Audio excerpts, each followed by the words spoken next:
bonjour à tous, mesdames et messieurs. Un plaisir de vous retrouver encore aujourd'hui. Nous parlons de ce caractère, de cet état d'esprit, j'allais dire, chez l'être humain, un état d'esprit durable ou passager caractérisé par une perception positive du monde et de l'avenir.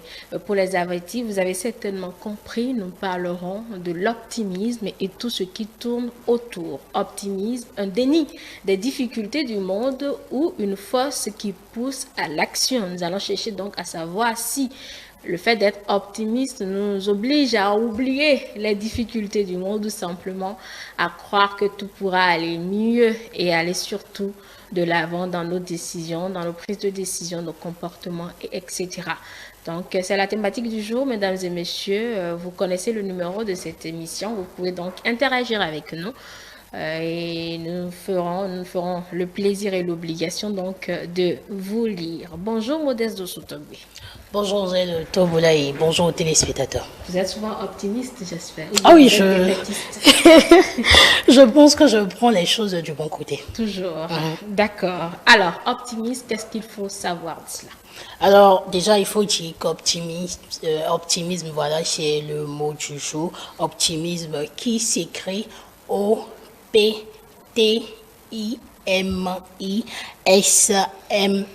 Optimisme qui est un nom masculin du latin optimus qui signifie excellent. Alors, le premier sens du mot nous parle d'une doctrine. Forcément. Alors, le premier sens du mot nous parle d'une doctrine philosophique, voilà, d'après laquelle le monde est bon et le bien y tient plus de place que le mal. Et au deuxième sens, nous parlerons d'une disposition d'esprit qui incline à prendre les choses du bon côté. Tempérament enclin à l'optimisme, par exemple, et en contraire, on parlera de pessimisme. Au troisième et dernier sens, on parle de confiance dans l'issue favorable d'une situation. Attendre les résultats avec optimisme, par exemple. Et pour synonyme, on parlera d'espoir. En contraire, on parlera toujours de pessimisme. Donc, c'est tout pour le mot du jour. D'accord. Optimisme. Il faut être optimiste. Voilà. Maintenant, moi, la question, c'est bon, d'accord, il faut être optimiste. OK. Mais quand? Tout le temps? Même quand vous vous trouvez dans une situation difficile, il faut prendre il faut prendre les choses. On peut se décourager 2 secondes d'abord. Oui, mais 2 secondes, mais après, vous réfléchissez, vous dites, mais ça peut aller, on espère, on a l'espoir après tout. Ah, d'accord. Okay. Même si on n'est pas sûr que demain tout puisse être réglé, mais vous espérez quand même. Est-ce que c'est pas aussi un déni de la réalité? Bon, ça, cette question, je vais peut-être la poser à nos invités, surtout qu'il y a un coach avec nous aujourd'hui, coach Aurore de Souyovo, qui va nous édifier avec les autres, bien évidemment, avec les autres invités, André Alikhounou, qui est psychologue, et 2 autres que vous allez découvrir tout de suite. Alors, peut-être je voudrais vous faire remarquer un truc après le mot du jour. Dans un instant, c'est le débat, mesdames et messieurs, mais en attendant, est-ce que vous avez constaté nos 2 touffes? Parce que tout à l'heure, on nous a montré. Oui, vous, au moins, vous avez mis de la couleur. Moi, bon, je suis partie sur du très noir. Mais bon, c'est pas tout le temps. Oui, surtout. Non, en fait, c'est là où j'en venais justement. En raison de nos morphologies respectives. Bon, peut-être, ou bien on va attendre. On va attendre l'astuce mode pour pouvoir faire cela. Ok, c'est l'idéal parce que là, on va entrer dans le débat du jour, le temps d'installer nos invités.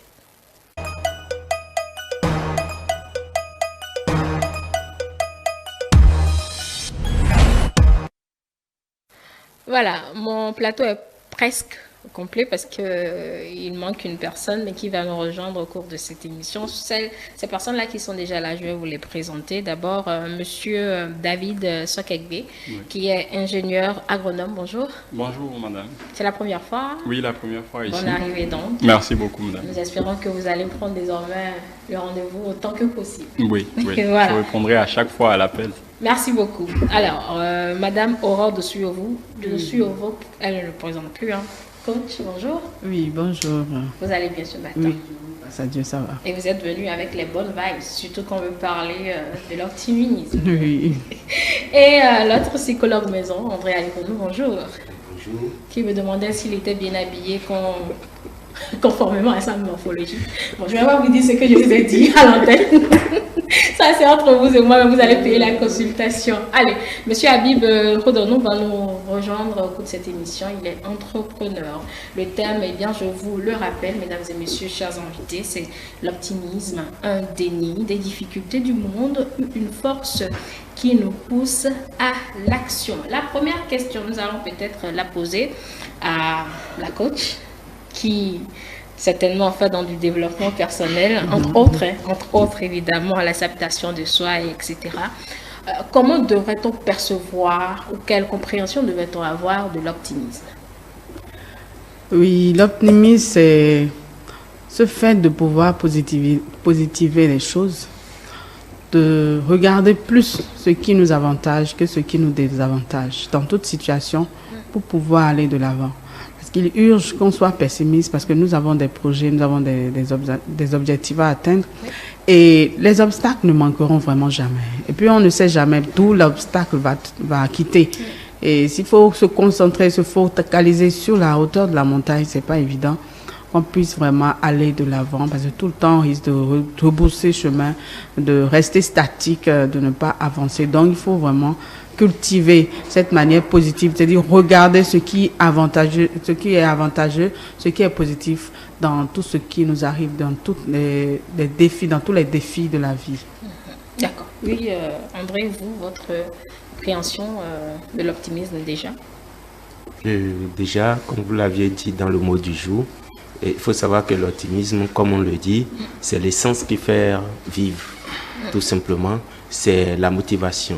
C'est ce qui nous donne la force de prendre des initiatives.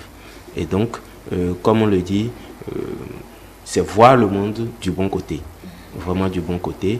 Mais attention au suroptimisme ou à la surconfiance. Parce que là, on va peut-être avec le temps mieux développer.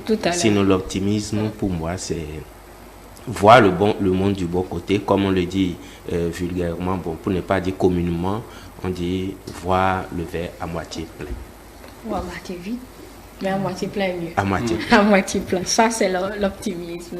L'autre c'est le pessimisme, voilà, je suppose. À moitié vide. À moitié vide. Oui, monsieur David, je vais vous poser une autre question. Selon vous, quel est le rôle de l'optimisme dans la vie d'un être humain? D'accord, déjà merci beaucoup. L'optimisme a pour rôle déjà de faire sortir ou d'obtenir de nous la meilleure version de nous-mêmes. Déjà, je vais commencer par dire ça. Parce que celui qui est optimiste a tendance à voir au-delà des difficultés.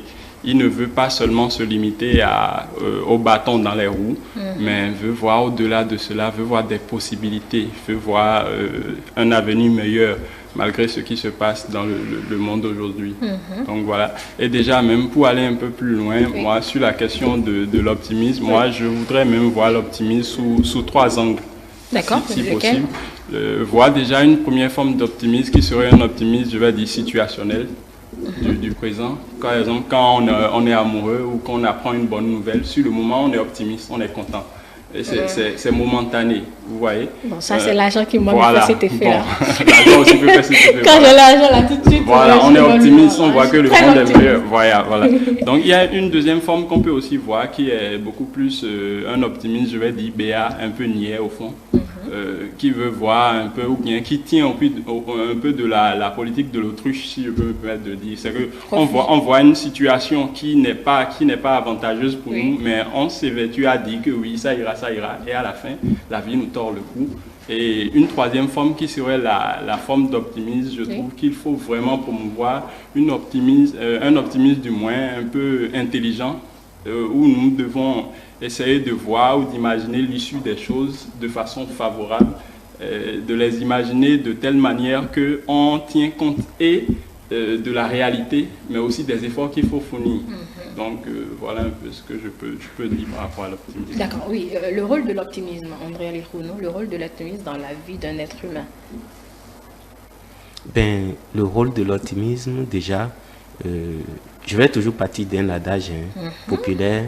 On dit l'optimisme crée l'avion, n'est-ce pas? L'avion. Et le pessimisme crée le parachute. Juste pour dire C'est un adage? le rôle, oui. Ah, je connaissais pas Bon, ça. Hein. pour ne pas dire,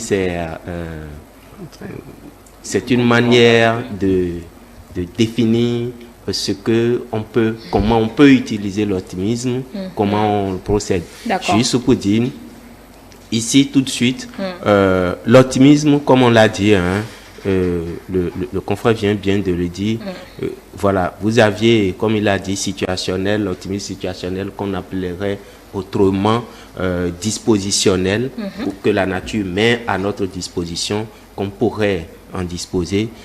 Oui, ça nous permet quand même de donner vie, de prendre des initiatives, de donner vie à nos idées, de prendre des initiatives, de donner vie à notre créativité, de pouvoir avancer, de construire notre monde ou notre environnement et de façon positive. Si vous me le permettez, c'est une question qui est née avec le monde. L'optimisme. L'optimisme. En cette matière, quand vous allez chercher dans la Bible, on dit Dieu est bon. Il est le plus parfait possible des êtres. Et il crée, bon, la Bible nous dit, il crée le ciel, il crée la terre, il vit que c'était bon.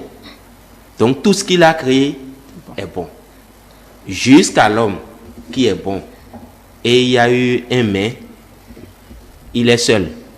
Et puis on lui a créé son optimisme plein.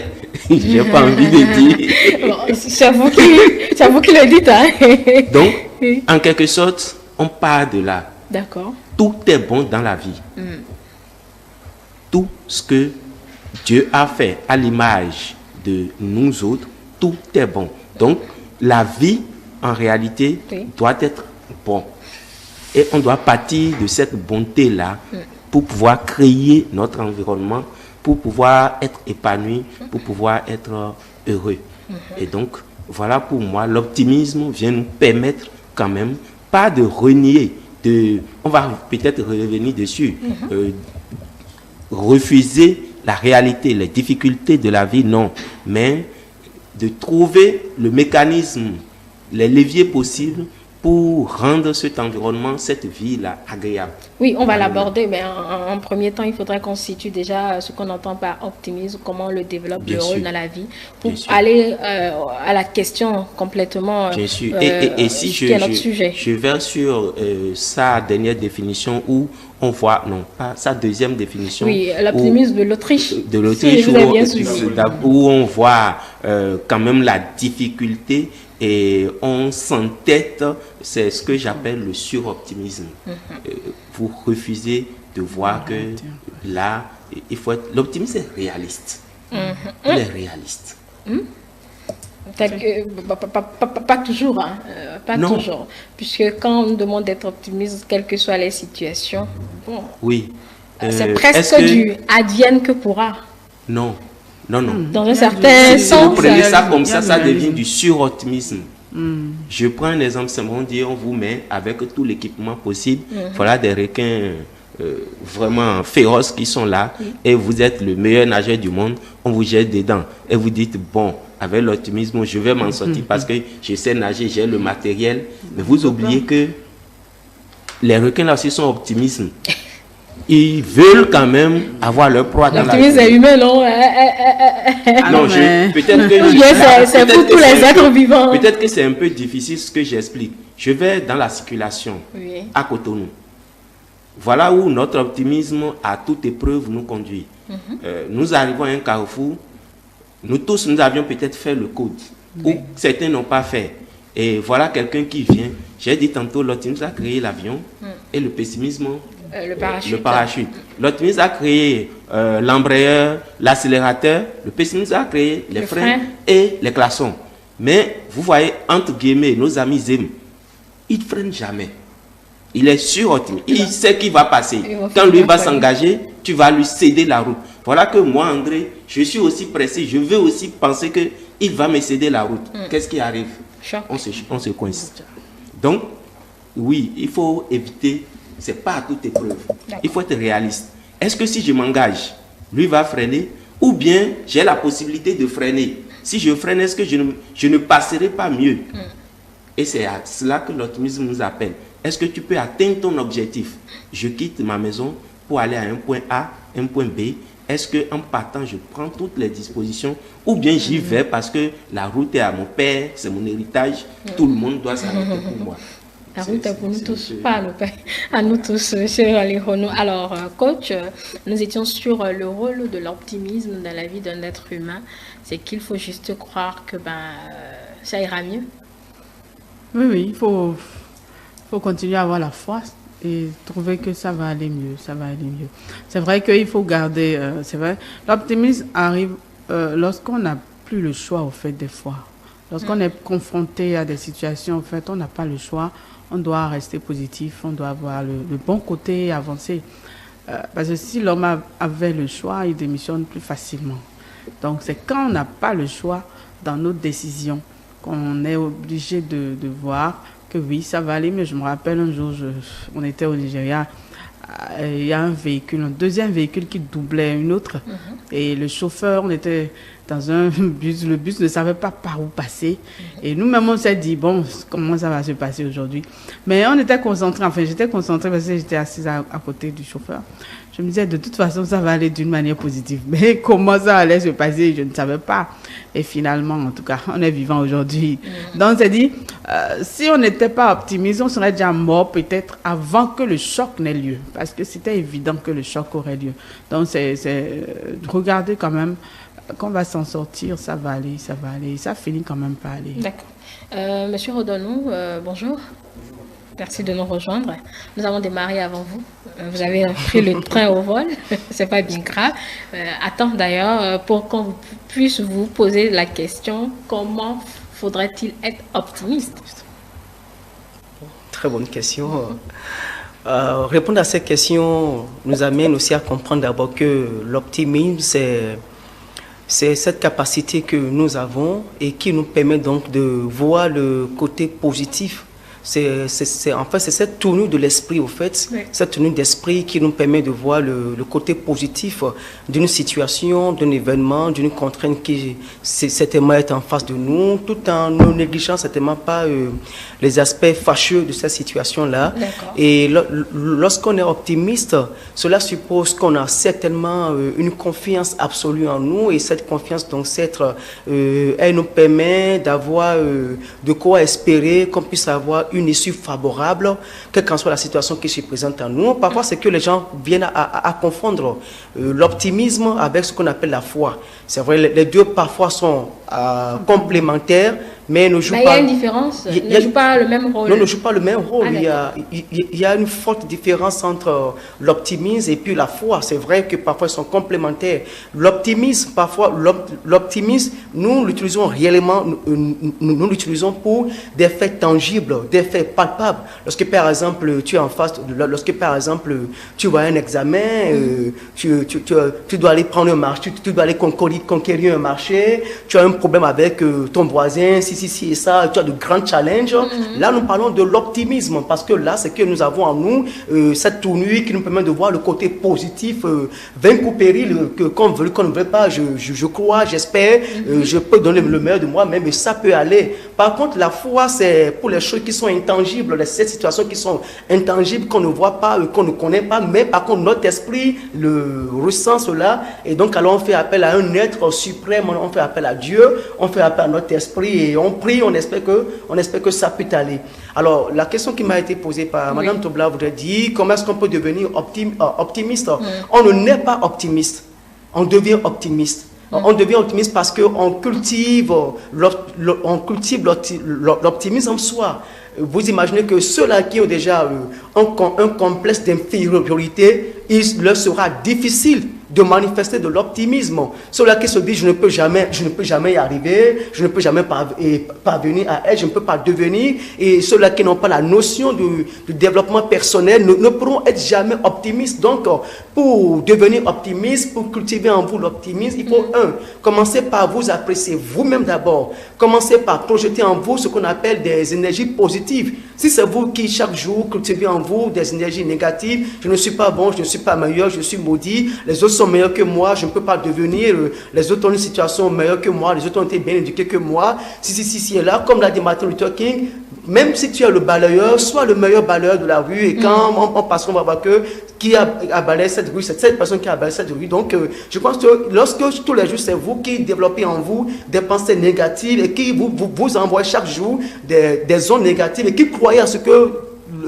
l'environnement autour de vous vous dit, et il vous insulte, il vous menace, ici et ça, et vous n'avez pas en vous ce complexe qui vous permet de vous aimer vous-même, de vous apprécier vous-même d'abord, vous ne pouvez pas être optimiste. Deux, une autre manière de cultiver en vous l'optimisme, c'est de commencer par aimer les challenges. Celui qui aime les challenges doit être forcément optimiste. Celui qui n'aime pas les challenges, il recule devant les challenges. Donc du coup, c'est qu'il est pessimiste, il n'est pas optimiste. Une autre manière pour nous de pouvoir cultiver aussi l'optimisme, c'est d'aimer le relationnel, c'est d'aimer aller au contact des autres, c'est d'aimer apprendre, avoir un esprit de curiosité, chercher à découvrir, chercher à dépasser enfin vos émois, chercher à dépasser ce que vous êtes, chercher à dépasser ce que vous savez faire. Et quand vous arrivez chaque fois à faire cette culture de votre propre personne, je pense que l'optimisme réellement va chaque fois se manifester en vous. Il y a plusieurs atouts, il y a plusieurs mécanismes qui permettent à ceux qui sont pessimistes de devenir optimistes. Il faut aimer celui qui réussit. Comment est-ce que la personne est parvenue à réussir? Par où la personne est parvenue à réussir? Quand vous commencez pas à apprécier, pas aimer, vous commencez pas à envier le succès de l'autre, quand bien même c'est difficile et vous appréciez son parcours et vous allez à l'école de cette personne, quand bien même vous n'avez peut-être pas la même éducation, je pense qu'il vous sera tellement plus facile de devenir optimiste. Donc, je pense que pour développer en nous plus d'optimisme, il faut aller vers ce qu'on appelle le développement personnel. Aller à l'école du développement personnel, il faut vous approcher des coachs, il faut faire certaines études sur YouTube. Il y a aujourd'hui en fait assez de moteurs de recherche qui vous permettent de pouvoir étudier, de pouvoir développer et manifester en vous ce qu'on appelle l'optimisme. L'optimisme, c'est pour tout le monde. Il n'y a personne qui soit né qui ne peut pas être optimiste. L'optimisme, c'est le meilleur gâteau que le ciel nous a offert. Et si vous n'êtes pas optimiste, si vous ne pouvez pas être optimiste, c'est parce que vous êtes vous-même disqualifié pour ne pas être optimiste. Et je pense que les parents d'enfants qui nous suivent déjà doivent comprendre que dès le bas âge, il faut éduquer l'enfant, l'amener à être optimiste. Lorsque, par exemple, l'enfant s'approche du feu, ou bien l'enfant voit, par exemple, ce qu'on appelle kakaraka, par exemple, où il voit la souris, et il commence par avoir peur, il commence par reculer, si et ça. Et demain, c'est lui qui vous dit, viens m'aider à tuer le kakaraka. Ou bien demain, quand il voit une souris, il fuit. C'est aussi de l'optimisme. Oui, bien sûr, parce que ça commence, en fait, ça commence par le bas âge, justement. Bon, il faudra qu'on s'en donne. Non, mais le cas dans lequel vous vivez, l'optimisme se cultive depuis le bas âge, jusqu'à ce que vous puissiez grandir. Et les parents, le coach, là, elle va comprendre. C'est à la parole bientôt, parce que le temps que vous chutez. Parce que les parents ont quand même ce rôle-là à jouer auprès des enfants pour leur permettre de développer l'optimisme depuis le bas âge jusqu'à ce qu'ils grandissent et qu'ils occupent une place importante dans la société que nous sommes. Donc l'optimisme, c'est pour tout le monde. Il faut aller à l'école de l'optimisme, il faut cultiver l'optimisme en soi et on devient meilleur. Voilà un peu mon point de vue. Oui, il a pratiquement rattrapé toutes les minutes qu'il a perdues, c'est pas bien grave. Il aura encore la parole, c'est certain, ça c'est juste... Oui, je voudrais revenir sur un fait. Quand on parle de la foi et l'optimisme, je crois que c'est deux mots qui se rejoignent. Parce que la foi, ça vient de pistis en grec, qui veut dire conviction. Donc, celui qui est optimiste a une certaine conviction, au fond. C'est une forte conviction que ça va marcher, que ça va aller. C'est vrai que tout le monde doit cultiver cette conviction, parce que ça ne vient pas du jour au lendemain comme ça, de cultiver une certaine conviction, mais ça vient de ce qu'on entend, des expériences qu'on partage, de l'environnement dans lequel on se retrouve. Si quelqu'un se retrouve dans un mauvais environnement, qui le décourage, qui voit toujours les choses de mauvais côté, c'est pas évident. C'est pourquoi nous, on encourage les gens souvent à trier, à rechercher un bon environnement qui va avec ce qu'ils veulent aller ou atteindre comme un objectif. Quand tu es dans un environnement... sélection, hein, oui, dans un pays où tout le monde croit que ça ne va pas marcher. Je me rappelle, à un moment donné, les gens disent non, il n'y a pas l'argent dans le pays. Et puis un jour, j'étais au bord de la voie, une voix m'a dit, mais écoute, il n'y a pas l'argent, mais les gens sont dans les véhicules climatisés, donc il y a quand même de l'argent. Dans les week-ends, ils sont toujours dans les bars climatisés. Dans les bars, donc il y a de l'argent. Donc il n'y a toujours pas l'argent. Quitter ces environnements où on dit il n'y a pas pour pouvoir quand même commencer par positiver les choses, pour dire non, il y en a. Et donc c'est un tri. Oui, il a dit tout à l'heure que sans développement personnel, on ne peut pas aller à l'optimisme. Oui, le développement personnel, c'est la recherche de l'information dont on a besoin pour aller de l'avant. C'est au fait ça le complet de développement personnel, recherche de la personne qui peut te motiver. Quand, par exemple, des choses simples, hein, quand on a un objectif à atteindre, avec qui tu parles de cet objectif, quel est le retour que tu entends de cet objectif. Si tu parles avec les gens, franchement, qui n'ont jamais été quelque part de bien, c'est sûr, ils vont te décourager. Et tout seul, au fait, on finit par faire le tri. C'est pourquoi, à un moment donné, on dit, il faut savoir le pourquoi de toute chose pour continuer à garder l'espérance, à garder cet optimisme, à dire mais pourquoi je dois le faire, pourquoi je dois croire que ça va marcher jusqu'à la dernière minute et qu'on me démontre que ça ne va pas marcher avant que je ne lâche. Pourquoi? Donc quand on connaît le pourquoi des choses, ça donne la motivation, la conviction intérieure pour quand même voir que c'est possible et ça finit par devenir possible. D'accord. La question, Monsieur Sokegbe, c'est comment vivre optimiste? Comment vivre optimiste? Oui. Déjà, c'est l'environnement. Et moi, je vais commencer par dire. Parce que si je peux rebondir rapidement sur ce qui a été dit avant moi, c'est que pour moi, à 25%, l'optimisme, c'est d'abord héréditaire. Pour moi, c'est héréditaire, à 25%. Ça, maintenant, le reste de ce qu'il faut pour être optimiste, je pense que c'est de l'entourage qu'on a, c'est de ceux qu'on fréquente, c'est de combien on a cultivé ta confiance en soi, comment on a partagé avec toi, comment il y a de l'espoir autour de toi. C'est tout ça qui définit ta façon à toi d'être optimiste dans le monde d'aujourd'hui. Vous voyez un peu. Donc, il n'y a pas de médicament qu'on donnera à quelqu'un ou bien optimicilim ou bien quelque chose qu'on donnera un jour, non, pour que les gens soient optimistes. Mais il faut que ça se cultive, qu'on aille à cette recherche-là dans un monde d'aujourd'hui où quand même le pessimiste du moins, c'est devenu un peu plus, c'est un cercle un peu plus large. Hein.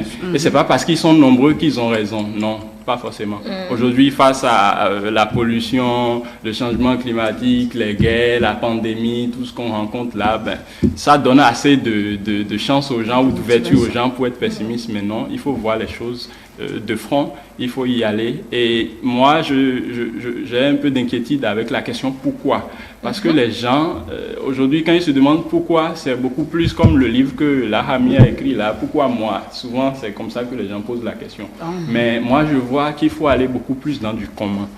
Comment est-ce que j'affronte cette situation? Comment est-ce que je le fais? Est-ce qu'on peut arriver au comment sans le pourquoi? Ah, ouais. C'est le fait d'identifier le pourquoi. C'est pas pourquoi ça m'arrive. Hein. C'est d'identifier le pourquoi. C'est comme on le dit souvent. Aujourd'hui, lorsque moi je traîne avec la plupart des gens, lorsque les gens doivent poser des questions et de savoir pourquoi ça tourne souvent mal. Non, c'est un exemple simple. Avant que le gouvernement ne prenne des arrêtés, il y a vu qu'on aligne. Oui. Donc, c'est les pourquoi au fait qu'ils alignent et puis finalement, ça justifie l'arrêté à la fin. Et puis, tout le monde voit clairement, voilà, à cause de ça, il faut que je décide de croire et de foncer, d'espérer. Oui, lui, sa préoccupation, c'est est-ce que tout le monde voit la chose de cette manière? Je pense qu'avec le temps et un peu d'expérience, tout le monde, quand on a fait son chemin un peu dans le développement personnel, on constate que c'est très important de savoir pourquoi, mais aussi de savoir comment est-ce qu'on peut réaliser les choses dans la vie. Donc c'est ça. Plus le pourquoi, mais plus le comment. Oui, plus le comment j'y arrive. Parce que franchement, parfois même tu découvres le comment, mais il y a du comment qu'il faut savoir encore. On ne va pas en finir. Non, on ne finit jamais. La vie, c'est déjà ça. Mais même quand on dit que marcher, c'est comme un processus de chute continue. Et c'est se rattraper qui est marcher en fait. Donc, il faut y aller comme ça. Et puis la vie, c'est un cycle hypnotique. Quand on a lu par exemple Plus malin que le diable, il y a le cycle hypnotique. Et puis ce que vous avez pensé la veille, c'est ça qui revient le lendemain à 80%. Ah bon? Oui, à 80%, ce que vous pensez en une journée, c'est ce que vous avez fait la journée passée. Donc vraiment, je vais être sûre de vous suivre. Oui. Donc si aujourd'hui je pense être riche, ça veut dire que hier j'étais riche? Non.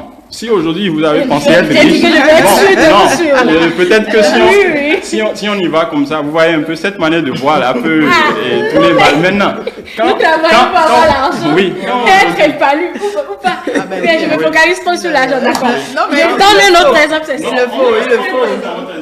C'est dans cet exemple-là. Okay. Peut-être qu'aujourd'hui vous avez eu envie d'être riche parce qu'en circulation vous avez croisé un monsieur avec une Range Rover ou bien une dame.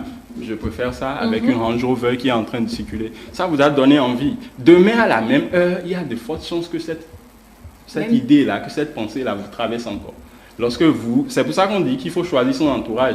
Lorsque vous vivez avec des gens qui sont négatifs ou qui font la promotion de la dépression, de fortes chances que vous soyez dans ce cycle-là, hypnotique-là, et que ça vous définisse au jour le jour. Donc vraiment, il faut... Donc tu dois penser comment maintenant? Il faut penser toujours positif, toujours riche, toujours énergétique, toujours, je sais pas, tout ce qui est positif quand même. D'accord.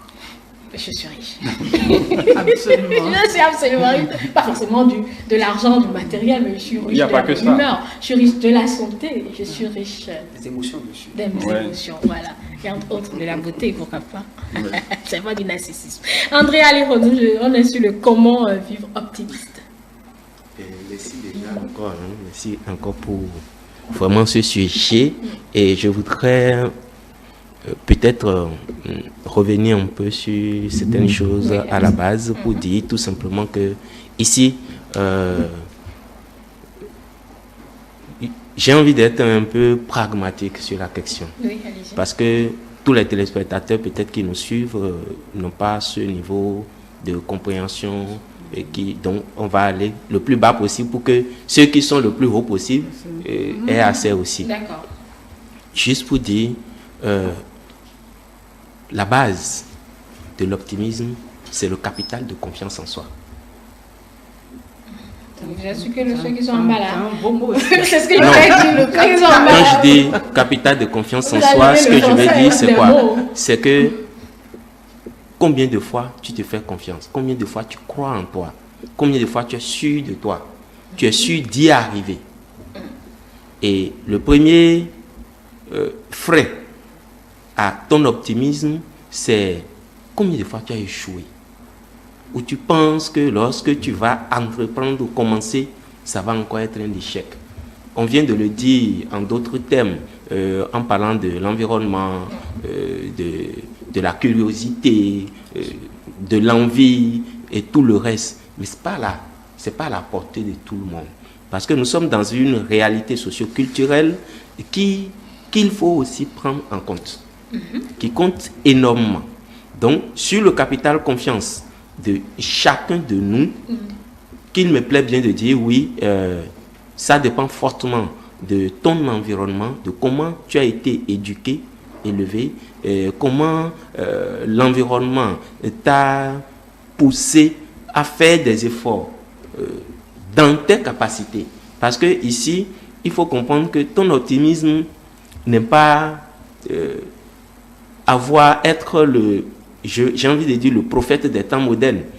Croire que Dieu, avec, comment dire, la providence divine, comme ils le disent, va te nourrir.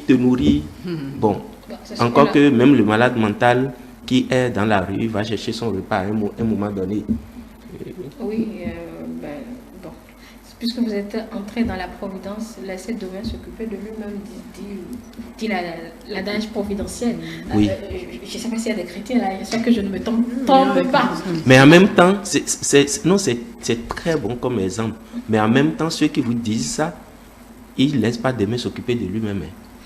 Que ce soit le pasteur, le prêtre ou le bokonon, il va chercher ce qu'il va manger demain. Parce qu'on a été et fortement, il compte sur toi pour venir le donner.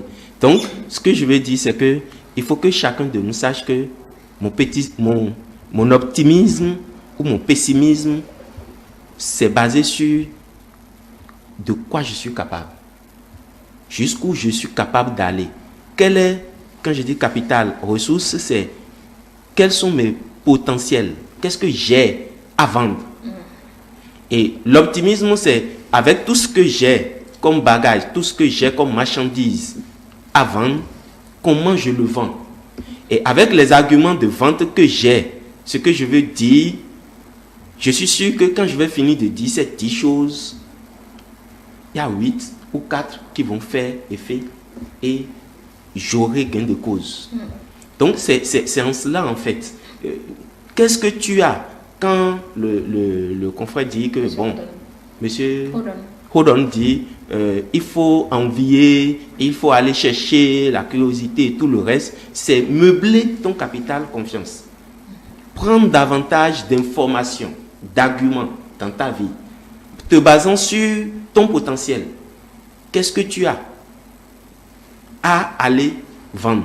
Donc, quand tu prends les arguments et que tu vas vers quelqu'un, l'optimisme maintenant, c'est il faut être sûr de l'alignement, de l'agencement de ces arguments-là pour que lorsque je vais lui dire ça de telle manière, ça va faire effet le plus rapidement possible.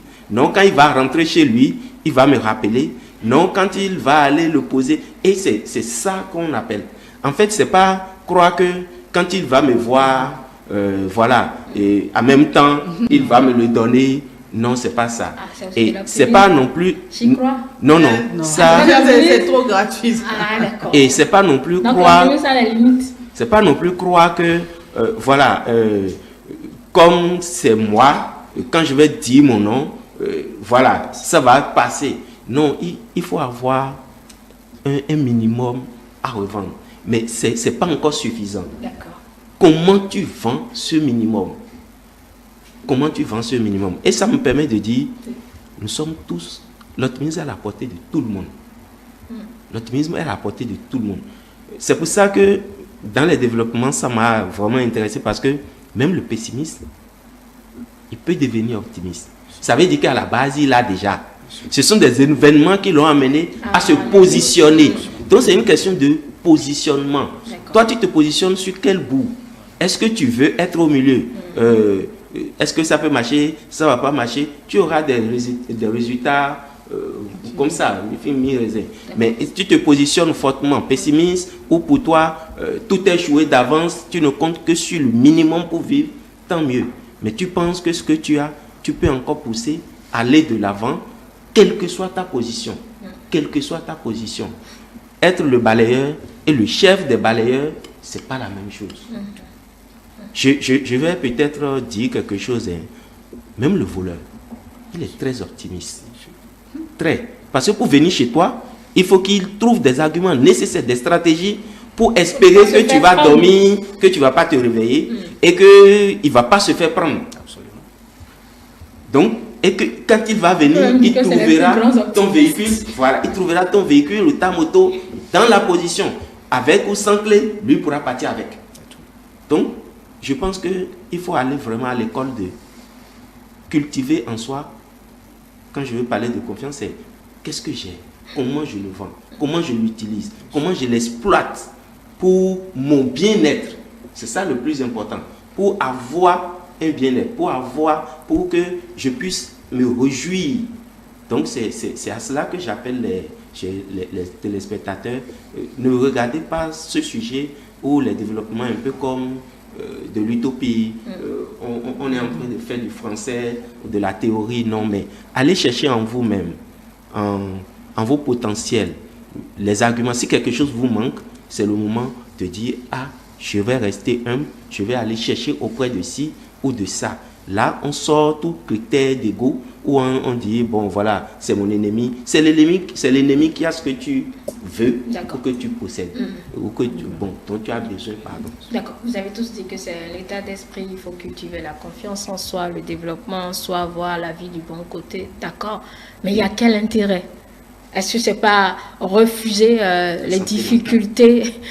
Il y a comme intérêt la santé mentale. La santé mentale. D'accord. Bon, la question vous reviendra. Rassurez-vous, mais je m'adressais à Monsieur Habib Rodonou. Il y a quel intérêt à optimisme? N'est-ce pas un peu aussi refuser de voir la réalité des choses, refuser d'être réaliste? Il est vrai que quelqu'un a dit tout à l'heure, c'était vous, que l'optimisme c'est être réaliste, mais c'est réellement du réalisme? Très bonne question. Oui. Les avantages de l'optimisme, pour retenir que les personnes qui sont optimistes, ce sont des personnes qui ressentent plus d'émotions, c'est des personnes qui sont plus émotives. Et nous avons pratiquement 3 grands avantages quand on est optimiste. Je pense que le premier avantage, c'est d'abord la capacité que nous avons à gérer nos stress. Celui qui est optimiste, il sait bien gérer son stress.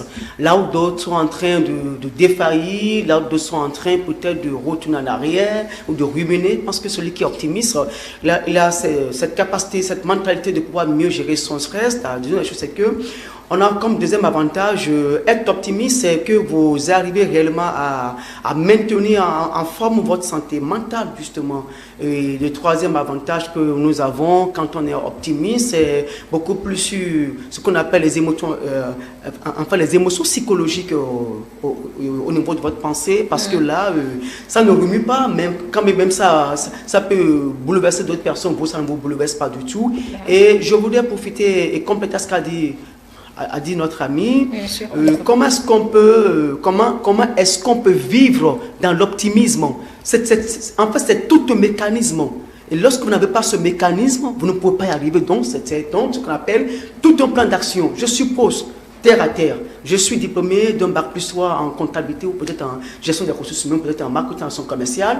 J'ai postulé à plusieurs avis de recrutement, ça n'a pas marché. Par contre, d'autres postulent et puis ça marche pour eux. Mais par contre, je réalise que chaque fois que je vais aux entretiens d'embauche, on me pose des questions. Je rentre, je fais d'abord ce qu'on appelle le SWOT. Quelles sont mes faiblesses et quelles sont maintenant mes opportunités? Qu'est-ce qu'on m'a reproché? Qu'est-ce que je peux améliorer d'eux? Je mets maintenant en place un plan d'action. Est-ce qu'il faut que je puisse aller vers un cabinet de formation pour faire une formation sur le tas afin de me rendre plus compétitif sur le marché? Toi, est-ce qu'il ne faudrait peut-être pas que je puisse faire la prospection de l'emploi, c'est-à-dire le fait de cibler les entreprises, les cabinets de recrutement et déposer de manière spontanée mon dossier de candidature? Et 4, est-ce qu'il ne faudrait peut-être pas que moi-même, je puisse déjà commencer par demander rendez-vous avec les différents responsables ressources humaines au niveau de ces entreprises que j'ai prospectées pour avoir l'emploi de mon choix? Donc, c'est tout un mécanisme. Lorsque vous échouez une fois, deux fois, c'est une chance. Moi, je suis en train d'écrire aujourd'hui un document, je suis en train d'écrire un livre que je veux intituler « Parce que j'ai eu la chance d'échouer ».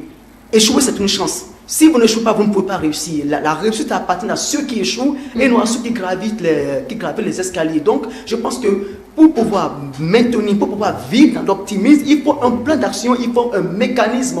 Beaucoup disent qu'ils sont optimistes, mais ils ne sont pas optimistes, ils veulent être optimistes. Soit vous êtes optimiste, soit vous n'êtes pas optimiste. Telle personne est en train de construire une maison. Moi, j'ai commencé par construire, je n'ai pas y arrivé, je ne suis pas parvenu. Comment je peux faire? L'autre a une entreprise. L'entreprise est en train de réussir, de prospérer. Mais moi, j'ai commencé peut-être avec un site de vie. Je suis peut-être à la phase lancement, peut-être à la phase croissance. Et là, je veux déjà fermer les portes de mon entreprise. Qu'est-ce qu'il faut faire pour réussir? Il faut un mécanisme.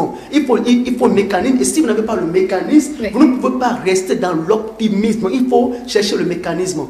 Des gens disent qu'ils sont optimistes, vous imaginez, ils finissent de découvrir leurs forces, leurs faiblesses et ils déposent leur analyse diagnostique. Ils déposent les résultats et ils vont dormir.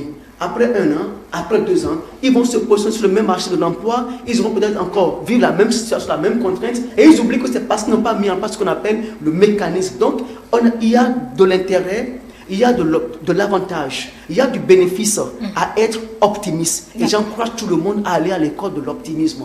On est optimiste et on sort gagnant certainement. D'accord, c'est noté. Merci à vous, monsieur Habib Rodonou. Monsieur Swakegbe, maintenant à vous le tour de répondre à la question l'intérêt.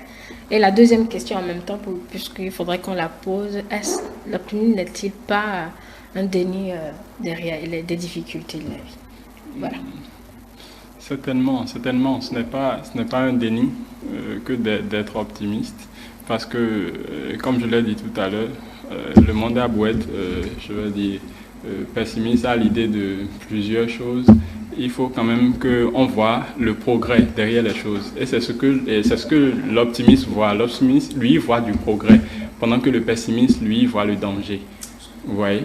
Maintenant, il ne faut pas oublier, quand on parle d'optimisme, aujourd'hui, c'est d'abord de la pensée, c'est de la parole, et après, c'est des actes.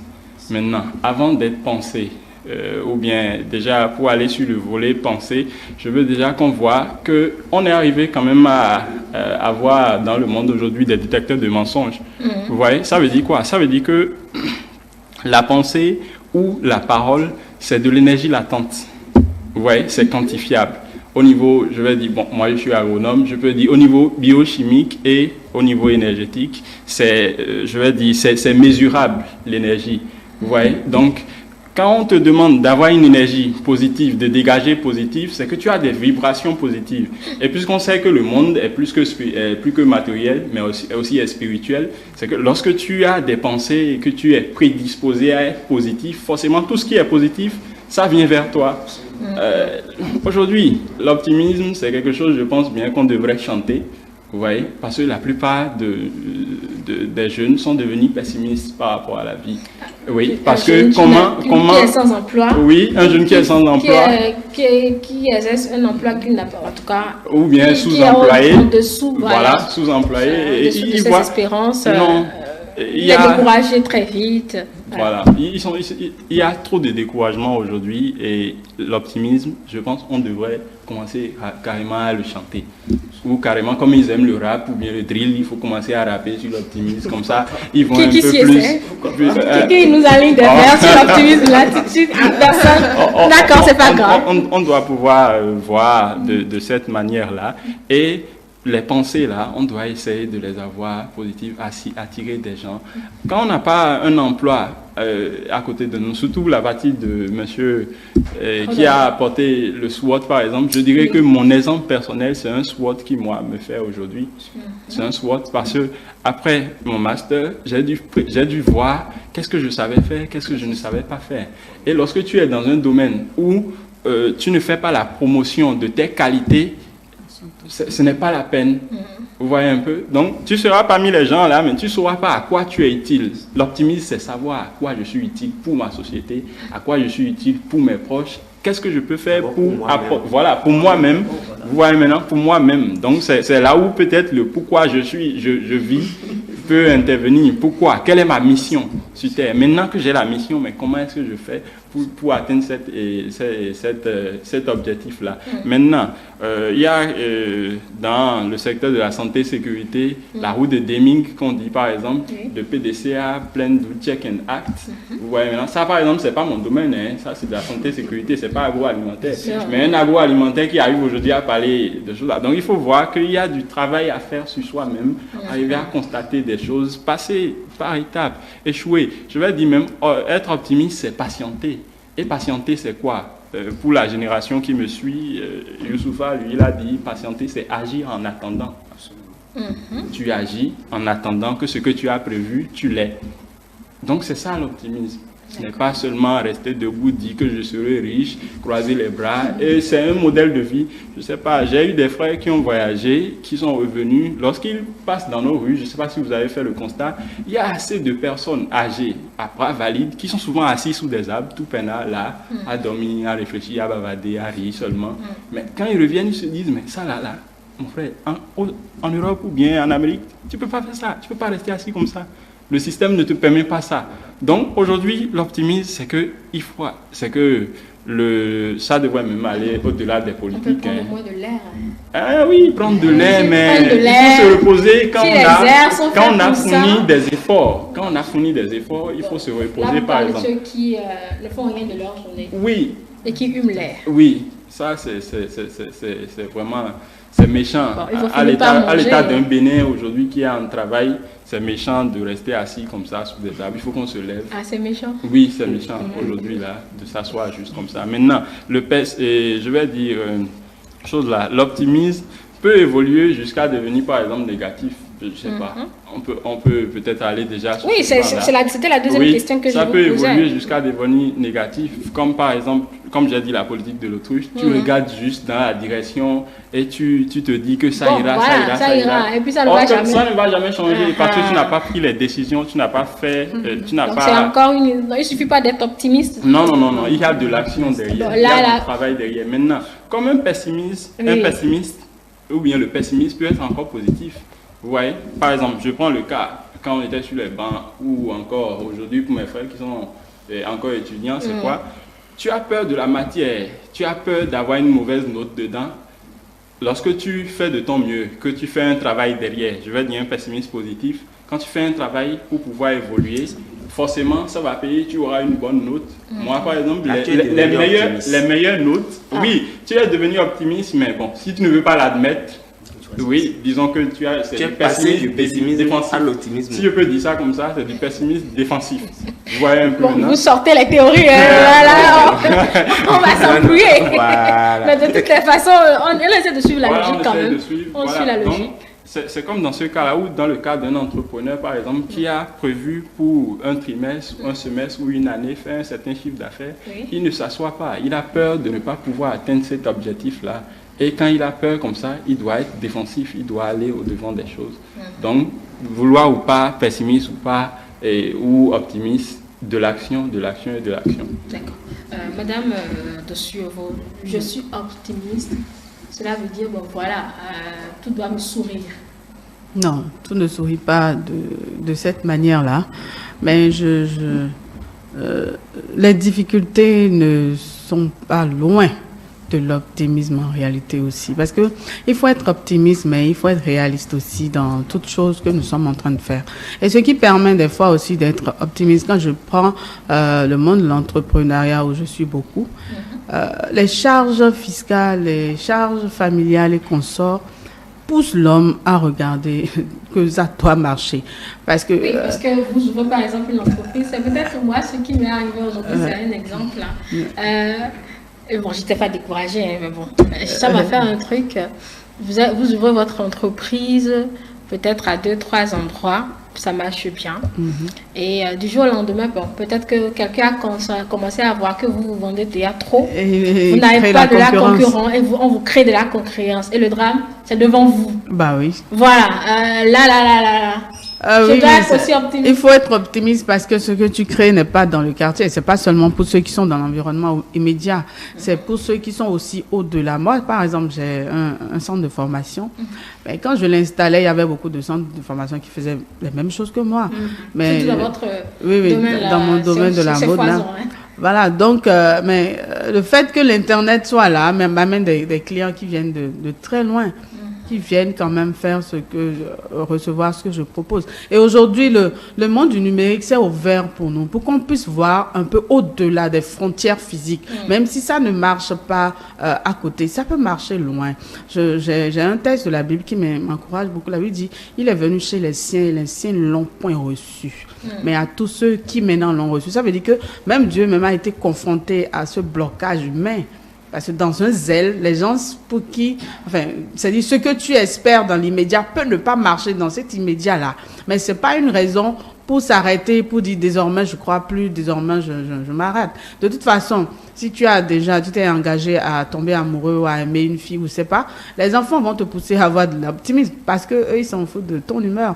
Ils vont avoir faim et puis ils vont manger. Donc, ils vont dire, Ils n'ont rien demandé. Donc, Voilà, jusqu'à... déjà, ça te pousse à dire, ben écoute, il faut que je bouge mes fesses, il faut que je crois, il faut que j'espère, il faut que je vois là où je peux encore arriver. Et puis, lorsqu'on côtoie les grandes personnalités qui ont quand même réussi, c'est pas des gens qui ont vu du noir tout le temps. Non. Ils ont vu au-delà des frontières, au-delà des limites qu'on leur a imposées. Et ils sont devenus des icônes. Donc, à force de devenir optimistes, on finit par devenir un modèle pour la société, déjà pour la famille, pour les enfants, pour la société, pour le monde. Et on finit par être cité en exemple. C'est vrai, quand on cite les gens en exemple, ça paraît tellement facile des fois. C'est comme si ce sont Oui, on ne voit que la réussite.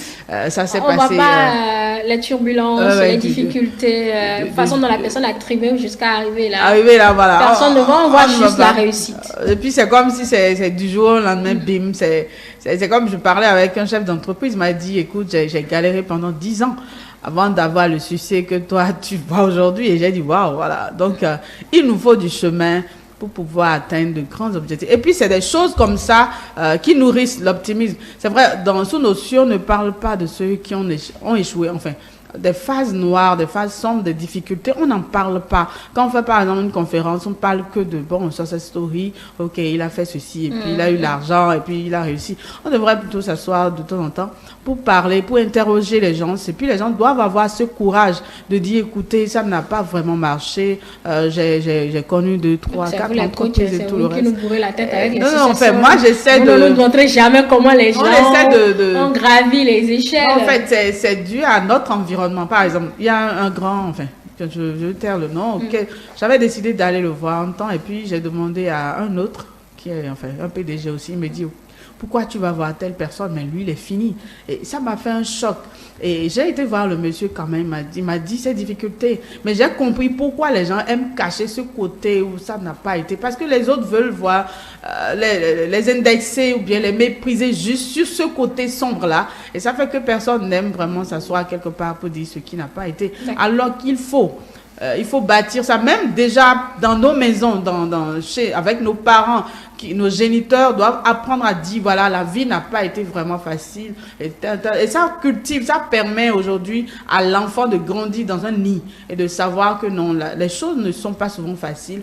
Il faut forcer, il faut s'oublier un peu pour pouvoir aller à la réussite vraiment. Il ne faut pas être découragé, rester à se lamenter, sinon la fin te rattrape plus tôt, quoi. D'accord. André Alirono, l'optimisme, un déni des difficultés de la vie? Et non, pas du tout. Et si on prend le mot au sens propre du thème, avec tout ce qui l'entoure, non, c'est pas du tout dénié, parce que l'autisme vous dit de considérer les difficultés de la vie, de chercher les arguments qu'il faut pour, comment dire, apprivoiser ces difficultés et aller de l'avant. C'est même pas, l'optimisme ne vous demande même pas de contourner ou d'esquiver. Il faut pouvoir apprivoiser les difficultés et aller de l'avant. Composer avec, en psychologie, on va dire, il faut élaborer ces difficultés. Vous vous appropriez les difficultés, vous faites votre et vous utilisez les difficultés comme échelle pour aller de l'avant. Donc, l'optimisme ne vous demande pas de renier ou de dénier ces difficultés-là. D'accord. Là, vous êtes peut-être dans ce que je vais appeler la foi, où vous refusez de croire que, voilà, il y a une pierre devant moi, Dieu a dit, priez, ayez foi, et puis je vais déplacer la montagne. Donc, à la foi, on ne refuse pas. Hein. La foi vous oblige à croire. Oui, c'est ce que et je à dis. voir la Vous refusez réalité de croire en que, face. bon, voilà, j'ai besoin de faire un peu d'effort, de suer un peu pour passer, non? Dieu a demandé, si je crois que je demande à la montagne de se déplacer, la pierre va se déplacer et je vais continuer. En fait, l'optimisme, c'est pas ça. Il vous demande de voir la pierre qui est devant vous, de vous demander quels sont les potentiels. Est-ce que j'ai la force pour grimper, aller de l'avant? Est-ce que je peux la pousser? Est-ce que j'ai les éléments pour? Est-ce que je vais utiliser ça pour ce que je veux derrière, etc., etc. Vous analysez, vous prenez la décision et vous avancez avec. Vous devez composer avec tout ce qui vous entoure dans la vie. Et ça, c'est en faisant confiance à qui vous êtes, ce que vous aviez, ce que vous possédez comme ressources personnelles et aussi ressources environnementales. Donc, oui, c'est ça. Et le pessimisme, comme on le dit, bon, voilà, c'est la sœur jumelle, mais opposée à l'optimisme. Vous baissez les bras tout simplement. Vous dites, bon, ça ne vaut pas la peine, je n'y peux pas. Vous n'essayez même pas, en fait. Donc, pour moi, les deux sont clairement opposés. Et l'optimisme vous permet d'avancer, de continuer, de composer avec tout. Ce n'est pas de la magie. L'optimisme, ce n'est pas non plus, encore que, aller chez le pasteur ou le boucon pour dire, fais-moi ci, fais-moi ça, fais-moi ci. Juste pour nous dire, l'optimisme, c'est pas dénier les difficultés de la vie. Non, au contraire. Il faut vraiment l'apprivoiser comme force, composer avec et aller de l'avant. D'accord. Ne pas dénier les difficultés de la vie, M. Rodon. Oui. On parle d'optimisme parce qu'il y a certainement des obstacles. Ok. Dès lors qu'il n'y a pas d'obstacle, c'est qu'on n'a pas besoin d'optimisme. Si vous n'avez pas d'obstacle, vous n'avez pas besoin d'être optimiste. Vous évoluez tout de go, c'est tout, voilà. Okay. Et s'il n'y a pas d'obstacle, vous n'avez pas besoin de mettre en place un mécanisme, vous évoluez tout de go, c'est tout. Celui qui, par exemple, est né d'une famille purement milliardaire n'a pas besoin d'optimisme pour réussir sa vie. Il sait que tout est mis à sa disposition et puis il se lève. C'est pas donné. Oui, il en a besoin. C'est pas donné. Non, je sais où je vais, je sais où je vais. Si vous me suivez, ça me fera plaisir. D'accord. Je sais bien où je vais. Je ne parle pas de son devenu dans la société, non. Parce qu'il s'en fout de son devenu dans la société. Mais je parle plutôt de ces sains besoins, les sains besoins fondamentaux. Il n'a pas besoin d'être optimiste pour réaliser ça, c'est un besoin fondamental, encore bien que même pour lui. Même dans les seuls besoins fondamentaux.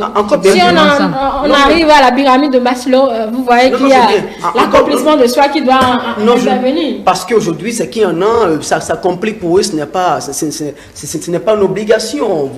Moi, j'interviens dans le contexte où nous allons vers une totale. Il faut que nous puissions devenir. Il faut qu'on soit. On ne veut pas paraître. On ne veut pas figurer et disparaître. On veut rester, on veut laisser un nom. On veut rester dans l'histoire. Donc, tant qu'il n'y a pas d'obstacle, tant qu'il n'y a pas de barrière, c'est qu'on n'a pas besoin d'être optimiste. Donc, l'optimisme rime forcément avec ce qu'on appelle les obstacles, avec ce qu'on appelle les montagnes, avec ce qu'on appelle les barrières. Je me rappelle de cette phrase qui constitue un leitmotiv pour nous et qui m'a toujours marqué. C'est cette phrase-là de Barack Obama, pendant qu'il y avait cette difficulté pour un Afro-Américain de pouvoir gravir les escaliers et devenir président à 2 mandats, bien sûr, des États-Unis, à la veille, je pense qu'un an avant les élections présidentielles, Barack Obama, il sort cette phrase mythique qu'aujourd'hui on a tous copié. Yes, we can. C'est vrai que Martin Luther King n'avait jamais dit yes, we can, d'accord, mais on peut quand même voir dans ce que dit Martin Luther King qui peut devenir. Mais par contre, Barack Obama vient dire yes, we can. Why they say that he can? Because before him, there are many difficulties, many problems, many mountains. He was supposed to remove all those mountains. Il avait devant lui assez de blocages, assez de barrières, assez de positions. Le Congrès américain n'était même pas favorable pour qu'un Afro-Américain devienne président des États-Unis. Mais Barack Obama a surmonté les montagnes, il a mis en place tout ce qu'il fallait faire.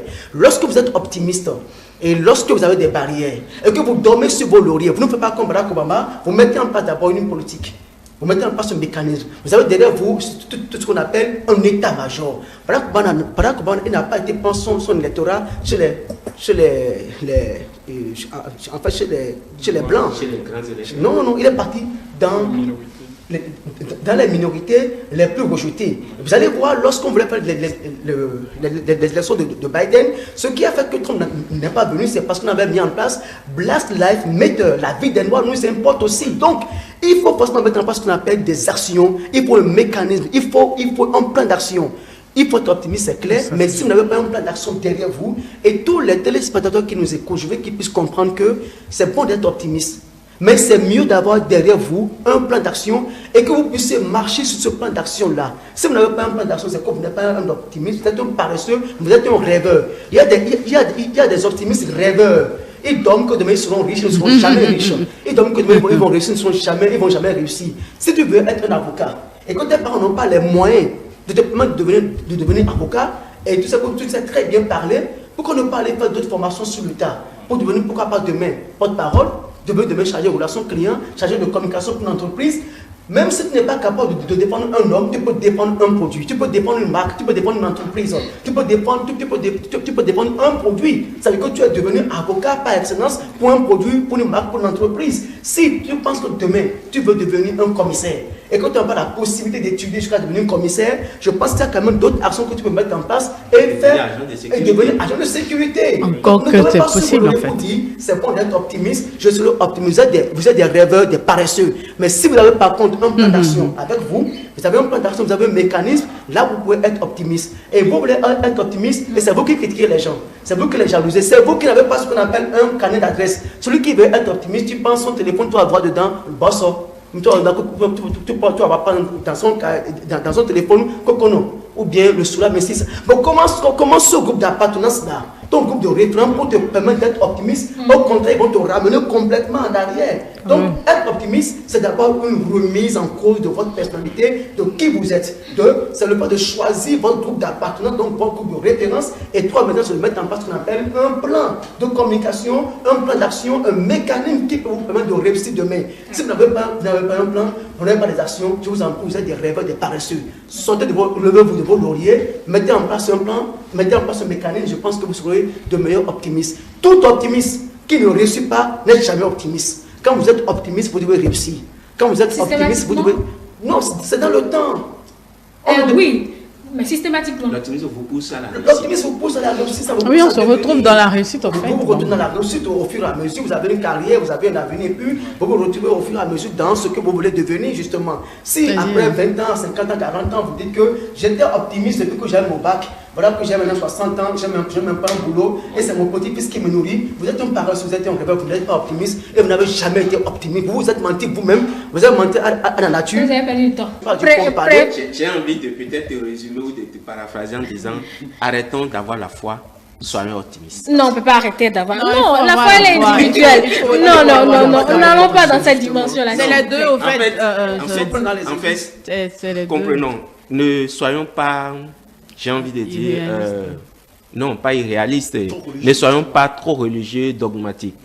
La foi ici, on l'a définie sur ce plateau, dans ce cadre, c'est espérer que les choses vont venir de quelqu'un d'autre sans effort. La foi dans ce sens-là, parce que non, ici, dans ce cas, je ne parle pas dans le cadre religieux. Oh, c'est cool, pasteur, parce que là. Maintenant, ici, le mot foi, au fait, parce que quand on veut parler, il ne faut pas être comme tout le monde. Le mot foi, ça vient de pistis, ça veut dire conviction. C'est pas autre chose, quoi. C'est pourquoi j'essaie de dire, on ne doit pas dire ce qu'on ne sait pas, quoi. Il faut avoir cette conviction-là. Et l'autre mot qui veut dire hypostasie, ça veut dire se tenir dessus. Si tu dis j'ai la foi, je me tiens sur rien, et puis je suis en l'air, ça c'est pas de la foi, c'est être rêveur, ça. Donc il faudrait avoir une certaine conviction et marquer et se lever sur cette conviction-là. Et le résultat finit par arriver. En tout cas, quelqu'un pouvait dire il faut viser la lune. Si tu ne l'atteins pas, tu vas atteindre les étoiles. Donc, du coup, à force d'être optimiste, même si ce n'est pas exactement ce qu'on veut, on finit quand même par atteindre un point quand même qui nous amène quand même à avancer, au fait. Donc, en fait, l'optimisme pousse à l'action. L'optimisme n'est pas l'inaction. Voilà. L'optimisme, c'est agir en attendant d'obtenir les résultats escomptés. Vous êtes tous raisonnés. Donc, s'il vous plaît, oublions l'histoire. Parce que sur la question de foi, si je n'interviens pas aussi, ça risque de me retomber dessus. Je suis très très amoureux de votre foi. Voilà, est-ce qu'on peut vous le refuser? Non, du tout pas. La foi est individuelle. C'est ça. Non, c'est la conviction. Mais même quand on prend le maître de la foi entre griffes, Jésus-Christ, c'est pas comme s'il s'est couché pour être aujourd'hui le rédempteur du monde et tout ça. Non, il a dû poser des actes, il a dû souffrir aussi. Justement, non, sans difficulté. Pas de il a dû souffrir. Même Jésus, on a dit fils de Dieu, mais il a jeûné 40 jours. Vous voyez un peu, et il a été tenté, voilà, donc dans ces 40 jours-là. Donc ça veut dire que, supposons, si on a la foi et qu'on veut être optimiste, c'est se mettre à la place de Jésus, se dire que peut-être les jours où je ne mange pas, c'est certainement des jours de carême que Dieu a prévu pour moi. Pendant ces jours de carême-là, je suis tenté de voler. Non, je ne vais pas tomber dedans. Voilà. Voilà, il y a même un adage qui dit, donc voilà, c'est aussi de l'optimisme. Alors,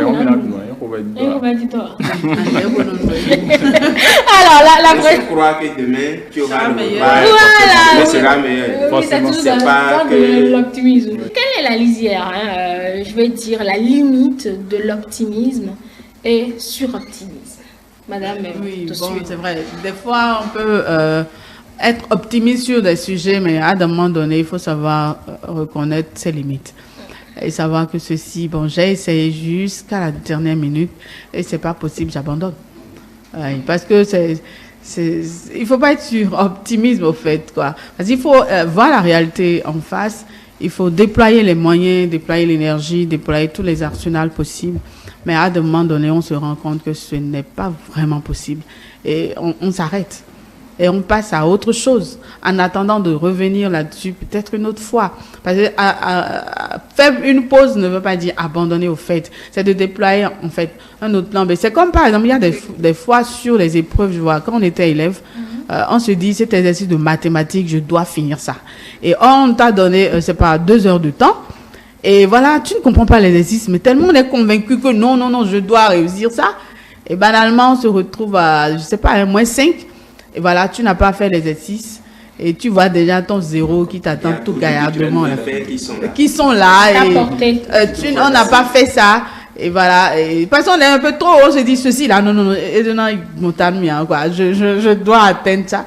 Donc ça, il faut être réaliste. S'il y a un couac dedans, à un moment donné, il faut savoir passer à l'exercice suivant. Et dire voilà, je fais ça en attendant de revenir si le temps me le permet. Voilà. D'accord. Oui, monsieur, redonnez un instant le temps que je donne la parole à André Alou-Renaud, c'est son tour. La limite entre l'optimisme et le suroptimisme. Il ne faudrait pas faire le second. Comme on le dit toujours, tout est saigné. Tout est saigné. Le suroptimisme, c'est l'excès de l'optimisme. Donc, elle a bien dit déjà, si vous sentez que vous sortez de vos limites, parce qu'on a dit l'optimisme est réaliste, tient compte de qui vous êtes, de ce que vous pouvez faire, de vos capacités. Maintenant, quand vous sentez que vous repoussez un peu trop vos limites et que là où vous êtes, vous perdez, j'ai envie de dire, le contrôle des choses et que ça tout vous échappe, alors cherchez à vous raviser et à revenir pour votre bien-être. Mais vouloir coûte que coûte aller là où vous n'y pouvez pas réellement, voilà. Vous êtes à pied, vous marchez, et puis du coup, vous voulez maintenant circuler en hélicoptère, commencez déjà par un vélo, une voiture, avant de penser que, bon, voilà, je peux aller à chose. Donc, voilà, vous êtes à la maison, vous dormez dans la maison en bambou, et c'est vous qui voulez maintenant, du jour au lendemain, habiter à la Maison Blanche, je ne sais pas, ou bien au palais. Même pas un duplex déjà à la Maison Blanche. Au palais de la Marina, voilà. Il faut être optimiste, d'accord, mais il faut savoir limite garder, suivant ses capacités et ses potentiels.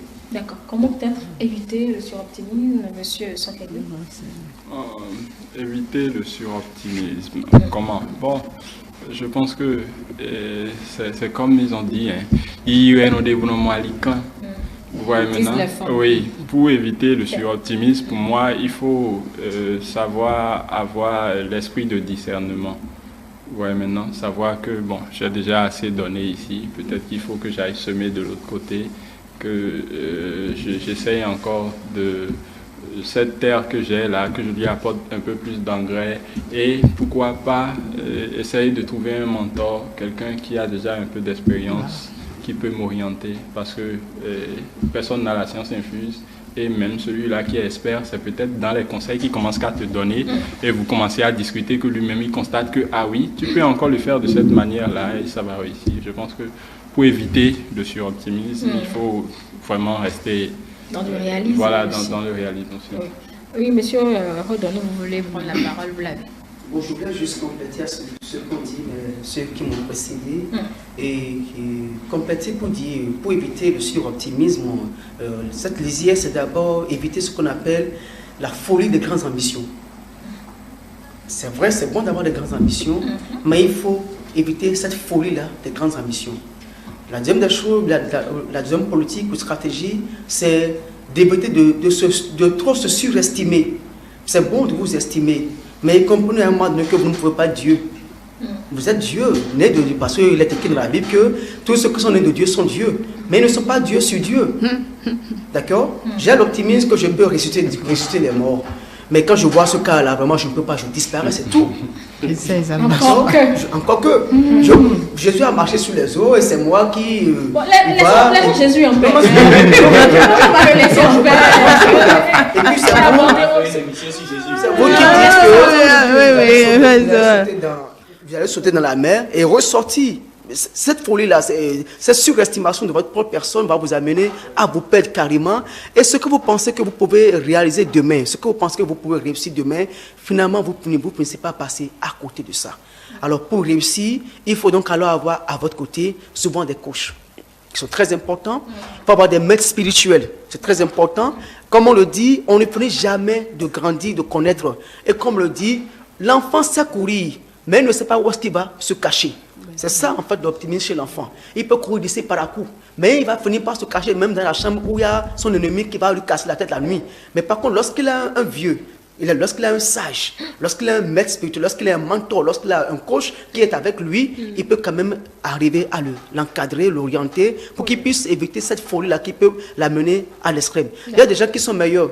Mais aujourd'hui, à cause de l'optimisme, l'ambition démesurée, ils sont dans la rue aujourd'hui sans slip, sans caleçon, sans soutien-gorge. Non pas parce qu'ils ont fait mal, parce qu'ils ont tué ou bien volé ou bien fait quelque chose de mal, mais c'est parce qu'ils n'ont pas eu un coach, un cadre, un appui, un soutien. Donc, la folie, en fait, cet optimisme démesuré les a amenés à passer à côté. Beaucoup aujourd'hui, pendant qu'ils me suivent, sont en train de passer à côté. D'autres sont actuellement présents dans un champ sans jamais été à l'école, mais ils disent que demain je serai meilleur que Talon. Vous ne pouvez pas être meilleur que Talon, ça c'est clair. D'autres sont actuellement en train peut-être de laver une voiture et qui ont peut-être un BPC ou peut-être un CEP et qui sont en train de dire que demain je serai peut-être comme Dangote. Vous ne pouvez pas être comme Dangote, mais vous pouvez être le meilleur de vous-même.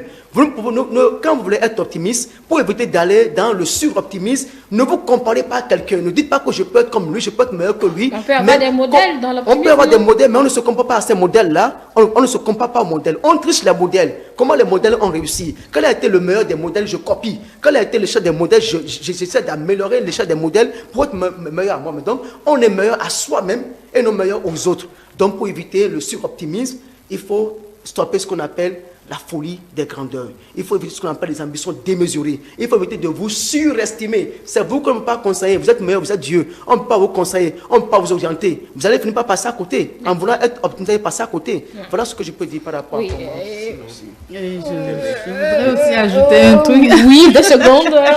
Juste, monsieur Boudon, quand on parle de coach, de mentor et tout ça, je voudrais que les téléspectateurs comprennent que c'est aussi, il faut apprendre à observer. Il faut apprendre à écouter autour de soi. Parce que ceux qui n'ont pas assez à aller en consultation chez tous ces professionnels, dans votre entourage, vos parents, vos amis, vos aînés, vos petits frères, petites sœurs, tout le monde, des gens vous disent des choses. Absolument. Des gens il faut observer et il faut écouter. C'est aussi entre guillemets, coach, mentor et tout. Je voudrais ajouter par rapport au monde de l'entrepreneuriat, par exemple, il y a des gens qui fixent des montants à atteindre qui sont énormes. Par exemple, il y a un jeune homme qui me disait, il va faire un chiffre de 25 milliards dans une année. J'ai dit, waouh, ça c'est grand, mais attention, ça c'est de la rêverie carrément. Non, l'activité, c'est pas réaliste, quoi. Il regarde trop la télé. Voilà. Et puis, il disait ça avec une certaine assurance, mais en même temps, parce que ça joue sur les investisseurs. Quand tu vas faire tu vas obtenir un prêt, et tu parles avec la personne et tu donnes un coût tellement élevé. Voilà, ça montre que franchement, tu ne maîtrises vraiment pas le sujet. Et ça fait qu'il y a beaucoup de projets qu'on laisse tomber, on ne les accompagne pas. Parce qu'ils ils se disent qu'ils sont optimistes, mais genre, cet optimisme, c'est du surréalisme carrément. Donc, il faut être réaliste dans ce qu'on fait. Et puis, il faut savoir dire, voilà, je veux atteindre un tel montant, mais quel est le plus grand montant déjà atteint dans cet environnement d'entreprise, dans ce marché déjà? Qu'est-ce qui est fait pour voir approximativement ce qu'on peut atteindre pour cesser de faire ces rêveries? Parce que le contraire est que quand ils donnent le meilleur d'eux-mêmes et puis ils n'arrivent pas à atteindre, ils sont démotivés complètement. Et c'est eux, quand on les conseille, et puis ils ne voient plus que du noir. Maintenant, ils disent non, plus rien n'est plus possible parce que ça chute carrément, ça descend vers le bas et ça tombe dans la démotivation.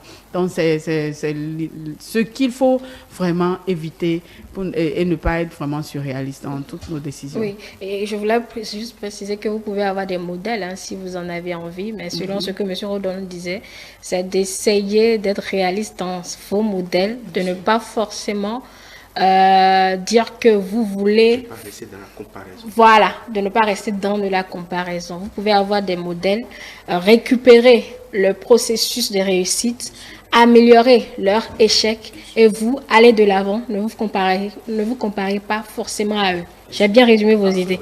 Il le fallait. Il le fallait pour éviter. Alors, on va faire deux tours de table pour finir ces échanges. L'optimisme négatif. Je m'explique. Par exemple, il y a des gens qui veulent être optimistes, mais sur peut-être le bien que l'autre a. Je ne sais pas si vous comprenez. Non, pas forcément ça. Mais lui n'a qu'à tomber pour que moi je réalise. Ah, ça. Ok, vous êtes concurrentiel, que sa boutique tombe pour que... Si c'est une boutique, ou bien même en entreprise, que lui n'évolue pas et que moi j'évolue. Est-ce que c'est toujours de l'optimisme déjà? On va commencer par vous, monsieur Sokekwe. Ça, c'est quoi? Il y a un thème qui qualifie ça, mais je ne me rappelle pas bien. Mais je ne pense pas que ce soit... On peut espérer qu'il tombe, non? Oui, on peut espérer. Non, bon, je pose la question et je n'affirme pas. Bon, on peut espérer qu'il tombe, mais attention. Par exemple, dans le cas d'être sous quelqu'un ou travailler avec un supérieur, vous savez, on est tous enclins à avoir des promotions. Mais certainement, tu n'auras pas ta promotion dans le moment où il est un homme fort. Non. Il arrivera certainement à thème de son parcours avant que tu Oui, ne puisses obtenir. quand c'est le moment où son étoile Voilà, va briller. merci beaucoup. Donc tu pourras obtenir qu'elle ça. brille, Et il y a même une règle qui veut qu'on attende souvent que ça soit un peu plus vieux avant qu'on le trouve. En fait, vraiment... si je posais la question, c'est pour voir vraiment les limites, Ouais, les non. limites de Ça, ce dont nous parlons. Il ne faudrait franchement, pas exagérer dans cet optimisme. c'est à décourager. C'est à Oui, décourager. André. Ça, moi, Si tu as envie de prendre de la hauteur, tu pourrais peut-être vraiment parler de tes envies ou de tes convictions. S'il y a moyen qu'on t'accompagne dans ça, on te le dira. Si tu es assez humble pour accepter, tu suivras ça. D'accord, oui, André.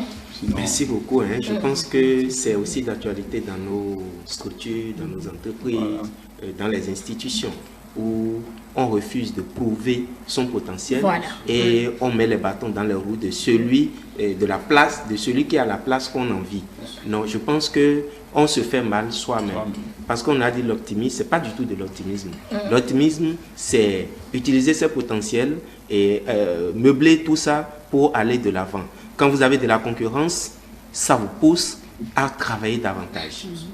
Parce que vous allez mériter sur votre potentiel. Qu'est-ce que vous pouvez donner? Quels sont vos atouts? Vous démarquez sur le sujet. Donc et puis, vous avez probablement une spécialisation que l'autre n'a pas. C'est ça qu'il faut développer. Mais le torpiller pour être là, bon, on dit qui tue pas épée, périra pas épée. Donc, vous arrivez là-bas malhonnêtement, ça c'est pas de l'ordre, vous allez partir aussi malhonnêtement. Donc, oui, je vais peut-être finir, profiter pour revenir sur tout à l'heure en disant, cher père à son dame, la directrice, mon ex-directrice, qui a l'habitude de nous dire, rêver en couleur, pour définir l'optimisme, rêver en couleur. Mais seuls les imbéciles refusent de croire qu'ils peuvent se tromper. Rêver en couleur. Il faut rêver en couleur, mais seul l'imbécile refuse de croire qu'il peut se tromper. Donc tu rêves, tu veux aller de l'avant, mais il faut être sûr, sage, et à côté que il peut avoir des erreurs. Oui, il faut que je puisse composer. Tu dois dépasser aussi ces erreurs-là. Donc ces guerres, j'ai envie de dire, malhonnêtes dans les entreprises, c'est inutile vraiment. Moi je suis chef d'entreprise, je constate ça, je vis immédiatement sans préavis celui qui se donne à ça, parce que ça va plomber mon entreprise. Et je pense qu'à ce niveau, c'est les responsables, c'est les premiers responsables qui doivent jouer leur rôle. Si malheureusement, comme on le constate, eux ils commencent par exploiter le jeune pour dire l'autre il a déjà une place de responsable, il faut que je puisse lui montrer aux jeunes que bon, c'est lui qui va prendre ta place pour énerver l'autre. Bon, c'est aussi malhonnête. Je pense qu'il faut jouer vraiment 4 sur table, définir les cahiers des charges comme il faut. C'est pas du tout de l'optimisme, je reviens dessus, mais il faut pouvoir pousser l'autre à donner un peu plus et c'est l'entreprise qui gagne. D'accord. Allez, on va finir avec cette question, Madame Aurore de Sullivan. Comment est-on censé se comporter en personne optimiste? En personne optimiste, il faut garder l'assurance que ça va aller.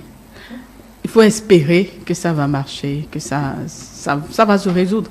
La preuve, nous avons connu les temps de Corona et puis c'était comme si on n'allait jamais reprendre. Mais aujourd'hui, Corona a été vaincu parce que le vaccin a été trouvé et tout. Et le monde a continué, les voyages ont continué.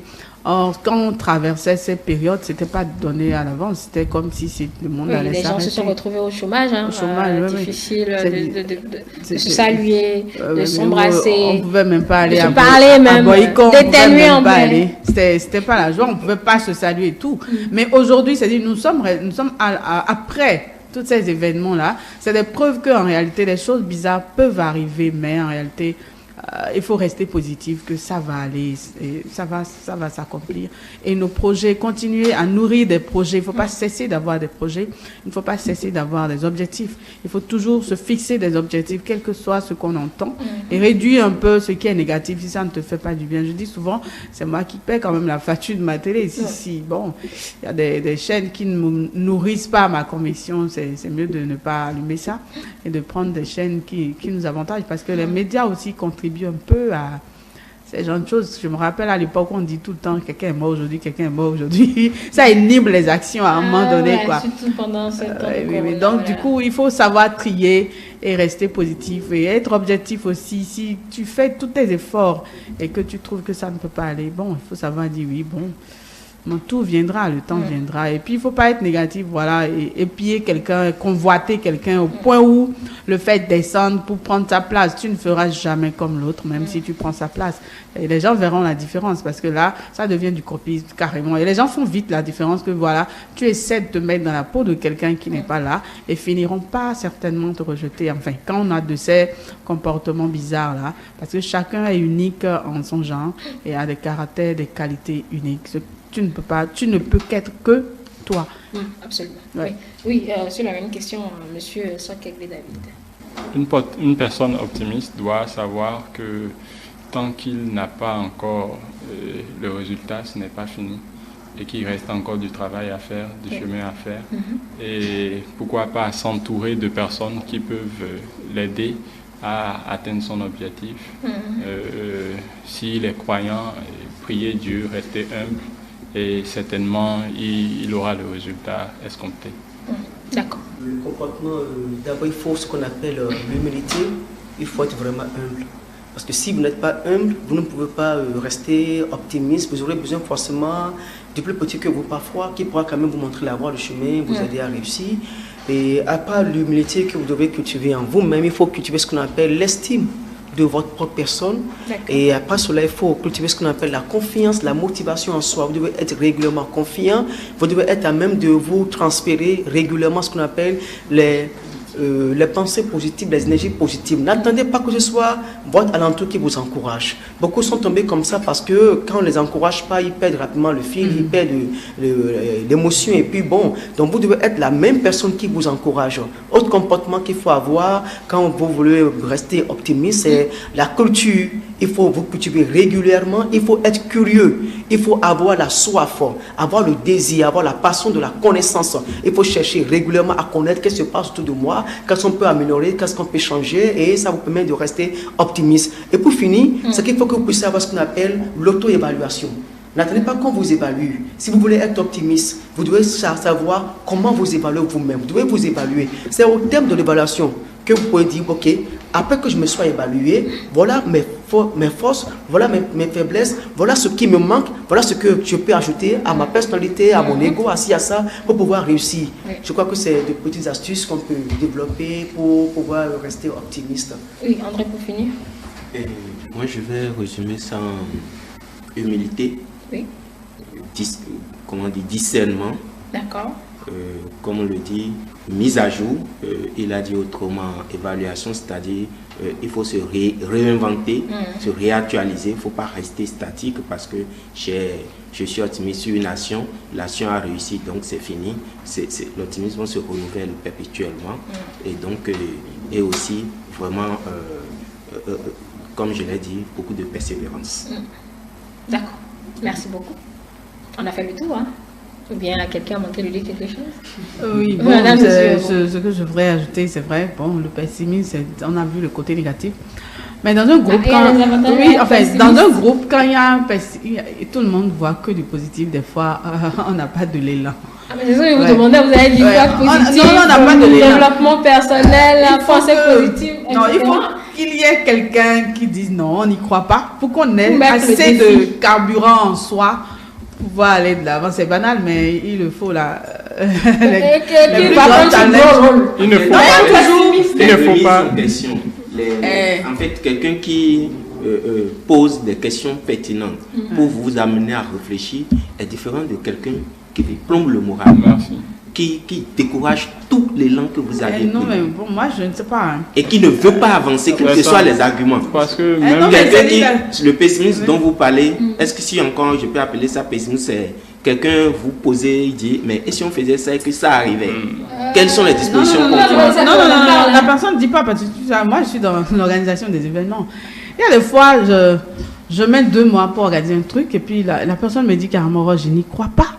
Ça ne se fera pas. Et puis, mais tout, c'est-à-dire, faire ressortir tous les aspects négatifs possibles, quoi. Et c'est là, je finis par lui dire, écoute, je vais quand même y arriver, je te montrerai le résultat.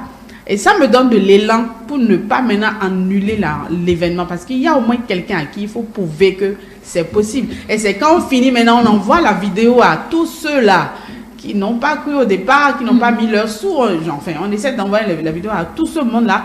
Et c'est après, maintenant, ils disent, ah oui, là, je vois maintenant tes capacités. Parce que quelqu'un qui ne t'a jamais vu à l'œuvre, des fois, peine à espérer que c'est possible dans un environnement. Et parce que ça permet de... qui va vous défier. Défier, voilà. C'est ce côté-là. C'est intéressant, on a tous un ami comme ça. Voilà. Et personnellement, j'ai un ami comme ça. S'il suit, il va se reconnaître. Je l'utilise beaucoup quand il y a des choses à faire. Non, oui. ça aide. Et à chaque fois, quand tu lui dis quelque chose, il a souvent le côté négatif qu'il te ressort. Moi, j'utilise ça comme des points d'amélioration de ce que tu as à faire et tu t'améliores, tu as un résultat. Mais maintenant, c'est comme ce que madame a dit, ça m'a rappelé un adage. Lorsque dans une entreprise, il y a deux ingénieurs et qu'ils ont les mêmes idées au même moment, ça veut dire que quelqu'un est inutile. Vous voyez un peu? Oui, c'est bon d'avoir des idées différentes, mais c'est pas dans le but de plomber l'autre, non, que ça ne soit pas ça. Oui, je trouve que c'est important qu'on ait au sein de notre équipe. Quelqu'un qui vous défie. Vous savez, quand vous avez des personnes comme ça, vous n'en êtes pas contre eux. D'accord? Mais ils constituent pour vous une source d'inspiration qui vous permet d'aller beaucoup plus en avant et de réussir. Mais s'il vous plaît, il y a un piège qui est là, que je voudrais dire, madame. C'est quoi le piège? C'est que quand vous finissez de réussir l'événement, ces choses-là, et que vous ne savez pas la manière de leur répondre et que vous leur renvoyez ça comme bon, écoute, tu as dit que c'est pas bon, j'ai réussi et puis bon, j'ai gagné le challenge. Demain, vous savez quoi? Ils ne vont pas se montrer pessimistes, ils ne vont pas se montrer un peu antagonistes par rapport à vous, d'accord? Tout ce que madame dit, oui, c'est bon, vous faites ça. Ce que monsieur dit, oui, c'est bon, vous faites ça. Donc, en fait, souvent, non. La manière de rendre. Non, c'est pas généralement la manière de rendre, ne pas dire, bon, écoute, mais tiens, mais non, voilà. Et au Chocopo, pour finir, à mon côté, madame, avait posé cette question-là. Celui qui, par exemple, veut vous torpiller, vous saboter, veut que vous puissiez tomber pour réussir. Mais lui n'est pas un optimiste. Lui, c'est un sorcier à la limite. C'est un sorcier à la limite. Non, c'est pas un pessimiste, non. Et il faut dire, moi, je rencontre au cabinet chez moi, souvent dans les recrutements, comme ce matin avant de venir ici, vous rencontrez par quelqu'un, vous lui dites, s'il te plaît, mais tu as fait 3 ans, 4 ans dans telle entreprise, pourquoi on ne t'a pas recruté? Vous savez ce qu'il va vous dire? Mon employeur n'est pas bon.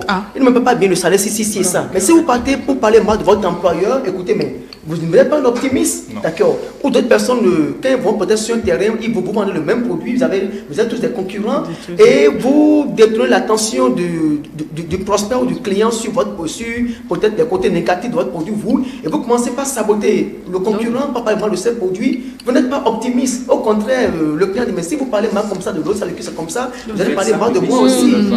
Donc, quand on est optimiste, on croit en soi-même, on s'auto-évalue et on fait l'effort de réussir par ses propres forces. Si tu veux que l'on puisse tomber d'abord, avant que tu ne puisses réussir, donc tu ne fais aucun effort, tu n'es pas motivé. Donc c'est que soit c'est que la nuit, tu as l'habitude de voler avec les autres ailes, ou soit c'est que tu es carrément jaloux ou un méchant ou un sorcier. On va miser sur la jalousie. Oui, laissons les ailes. Oui, André. Juste, je sais pas, c'est pas pour revenir sur ça, mais une question que tu avais posée entre-temps, qui me revient, c'est-à-dire les bienfaits de l'optimisme, les bénéfices. Je voudrais juste partager, c'est une récente étude de 2019 en psychologie qui a démontré que des personnes optimistes, surtout les femmes, quand elles sont optimistes, elles ont 25% plus de chances, pour ne pas dire 25% plus de chances de vivre plus longtemps que celles qui ne sont pas optimistes. Les hommes, 19 et quelques % plus de chances de vivre plus longtemps que ceux qui ne sont pas optimistes. Et ça peut vous pousser de vivre, si vous voulez vivre au-delà des 80, c'est bon d'être optimiste. Ça fait du bien. Madame, en fait, j'ai aussi dit ça. Oui, il faudrait qu'on donne aussi un bon épanouissement conjugal. Oui, bon épanouissement conjugal, vous avez une bonne alimentation, vous ne vous laissez pas aller à l'alcool, au tabac, vous avez la bonne humeur à revendre, et vous éclairez vraiment votre entourage. Ça fait du bien. Tout ce bien-être-là. Donc l'optimisme caché à aller à l'alcool, au tabac. Bon, on a fini. On a fini. Merci beaucoup à vous tous d'avoir contribué à cette émission. André Alihono, Madame Rod Suyovo, Monsieur David Sokekbe et également Monsieur Habib Rodono. Et je profite pour dire aux téléspectateurs que s'ils veulent également participer en direct à cette émission, c'est-à-dire être avec nous sur le plateau, eh bien, il suffit que vous nous écriviez sur le numéro, notre numéro. Donc, je vous rappelle, le 55 01 82 91, vous nous écrivez et puis on verra dans la mesure donc du possible. Cette émission est la vôtre, donc vous pouvez y contribuer comme vous le voulez, il suffit d'être disponible. Et pour ceux-là qui veulent interagir avec nous en nous laissant des messages pour donner leur opinion, c'est toujours le même numéro. Allez, on a fini le débat du jour. Merci beaucoup, vous ne partez pas. On va respirer quelques secondes pour faire notre instant détente. Teste ta culture. On va tester notre culture générale. Aujourd'hui, nous allons jouer avec les expressions. Donc, apprêtez-vous. Avant Marc, prêt? À tout de suite.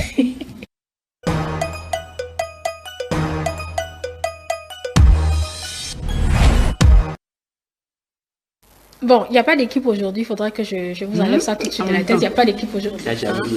Non. André, tu t'es arrangé pour avoir l'équipe. Il n'y a pas d'équipe aujourd'hui. Les questions sont individuelles.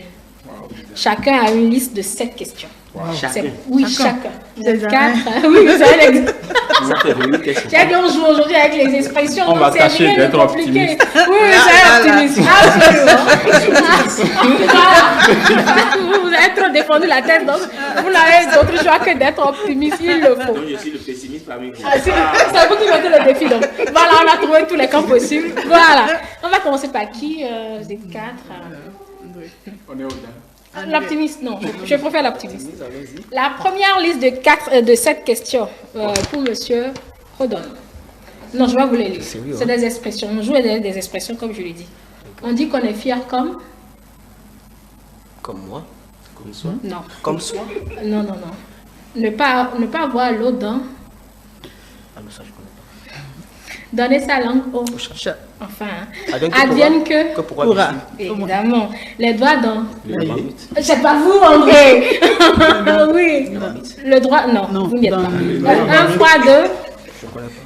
Oh là là. Poser un... Lapin. Ah, sur 7, 2. Non.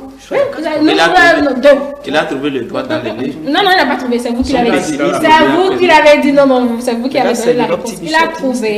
Il a trouvé, Oui. donner sa langue au chat.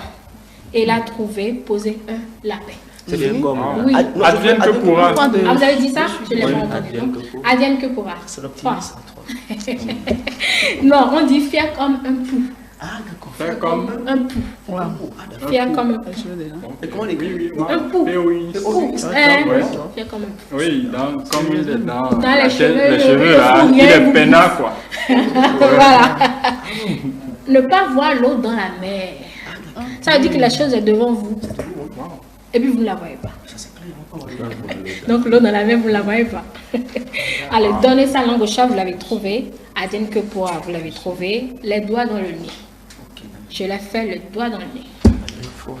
Un froid de canard. Un froid de canard. Un froid de canard. Ça, c'est des choses simples. Un froid de canard.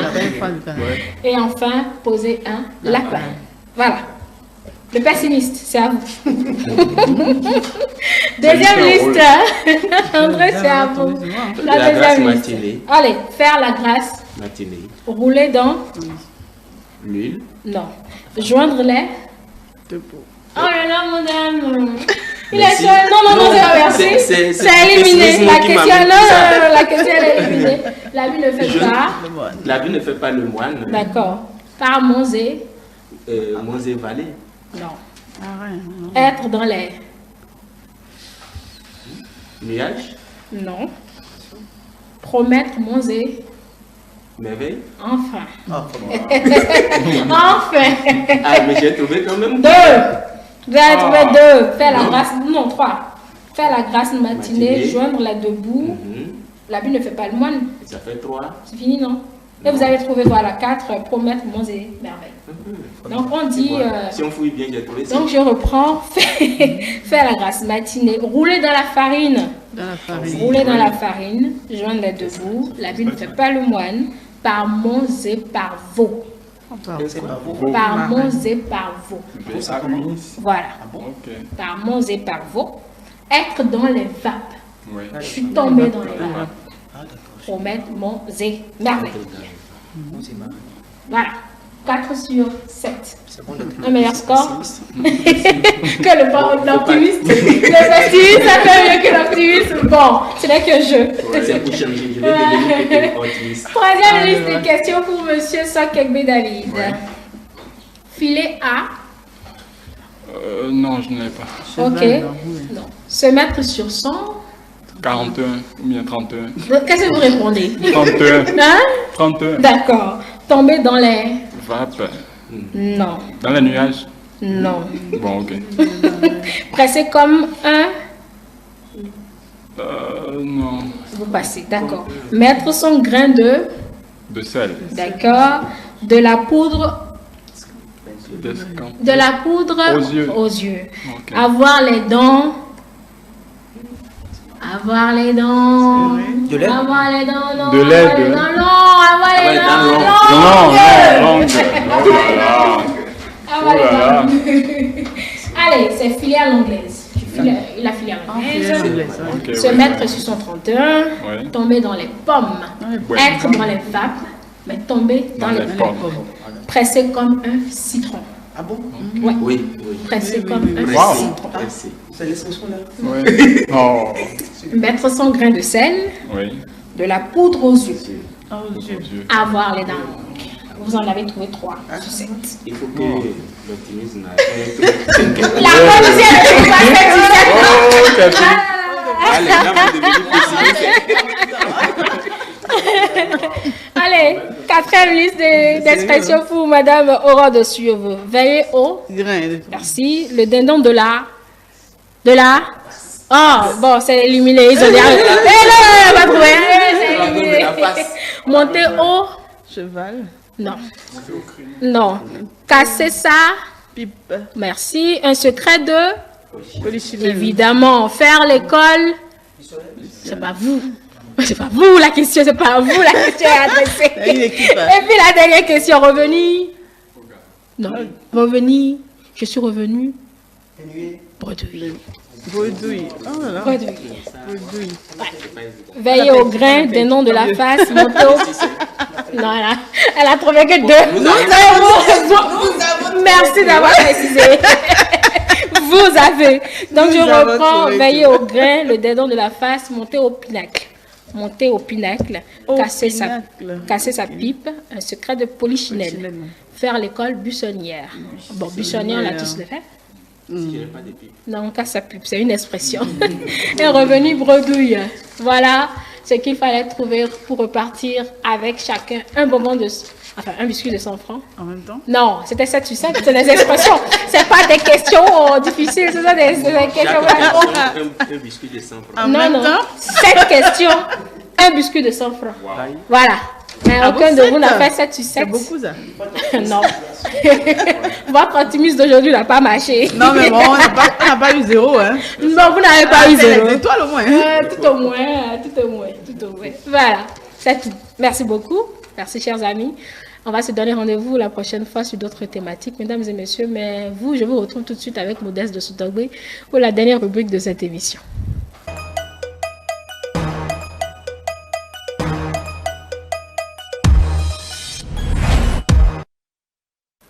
Voilà, de retour sur ce plateau avec Modeste cette fois-ci. Modeste, vous avez suivi un peu les échanges?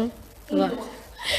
Non, non. Vous faites quoi quand vous descendez de Je pense que j'étais un peu occupée. Ah, pourtant, vous êtes de l'émission. Ah oui. Bon, ça, c'est mon coup de gueule. Juste. Ça, c'est mon coup de gueule. Moi, je présente pour la première partie et je reviens pour la dernière partie. D'accord, ok. Donc, on était en train de parler de l'autre de Touffe rapidement, on n'a plus beaucoup de temps. Hein. C'était pour dire que, ben voilà, en fait, ça va à nos ports de tête parce que déjà, nous sommes pulpeuses et rondes. Et ces gens de Touffe nous révèlent davantage. Je vais faire un exercice, regardez. Quand je dégage un peu trop mon visage, Dites-moi ce que vous constatez. Caravane associée. Non, là, vous n'êtes pas sérieuse. Je vais vous montrer autre chose, mais là, vous déraillez. Vous n'avez rien constaté quand je dégage mon visage? Oh, votre front, la frontée.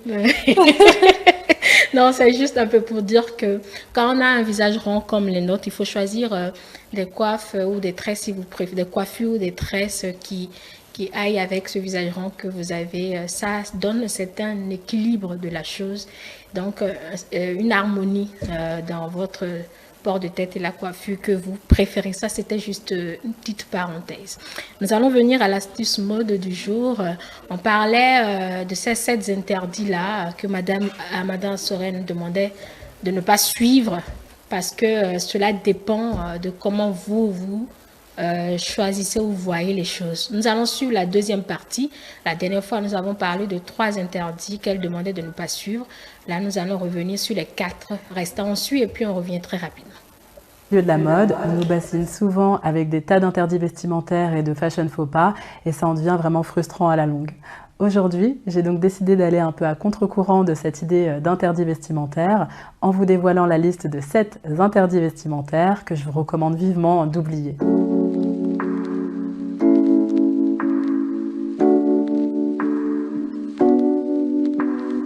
Interdit numéro 4, les collants couleur chair sont un fashion faux pas. Alors pour ça, je sais qu'il y a vraiment 2 camps bien distincts. Certaines femmes adorent et d'autres détestent. Si vous n'aimez pas les collants couleur chair, rassurez-vous, je ne vais pas chercher à vous faire aimer, mais sachez seulement que ce n'est pas un interdit, ce n'est pas un fashion faux pas. Si le collant est bien choisi, qu'il est de bonne qualité et exactement de la même couleur que votre peau, alors le rendu peut être très élégant. Le collant couleur chair est porté depuis toujours par des femmes très élégantes de ce monde, comme des princesses par exemple, et il peut se porter à tout âge. Les femmes que vous voyez portent des collants couleur chair et ça leur fait de très jolies jambes. Personnellement, je trouve que ça leur va vraiment bien. Le plus important est vraiment de trouver la bonne teinte et d'éviter les collants brillants. Vos collants peuvent être très légèrement satinés, mais surtout pas brillants. Et pour la teinte, c'est un peu comme trouver la bonne teinte d'un fond de teint. C'est pas évident, mais c'est tout à fait possible. Interdit numéro 5, ne portez pas d'imprimés si vous êtes ronde. J'entends souvent dans le milieu du conseil en images que les imprimés sont déconseillés aux femmes qui ont des rondeurs, car les imprimés ont un effet grossissant sur la silhouette, mais je ne suis pas d'accord avec ça. Tous les imprimés n'ont pas un effet grossissant sur la silhouette. Ce sont plutôt les gros imprimés qui grossissent effectivement un peu la silhouette. Les petits imprimés, quant à eux, n'ajoutent pas de volume à la silhouette. Ici, comme vous pouvez le voir, il s'agit de la même personne à gauche et à droite. Sur la photo de gauche, cette personne porte une robe fluide à gros motifs et on peut voir que sa silhouette semble effectivement un peu plus volumineuse que sur la photo de droite où elle porte un haut sans imprimé et une jupe fluide avec de très petits pois. Mais il n'y a évidemment aucun interdit. Cette personne est très belle à gauche et à droite. Si vous ne cherchez pas spécialement à affiner votre silhouette, vous pouvez tout à fait porter de gros imprimés si vous avez des rondeurs, aucun problème.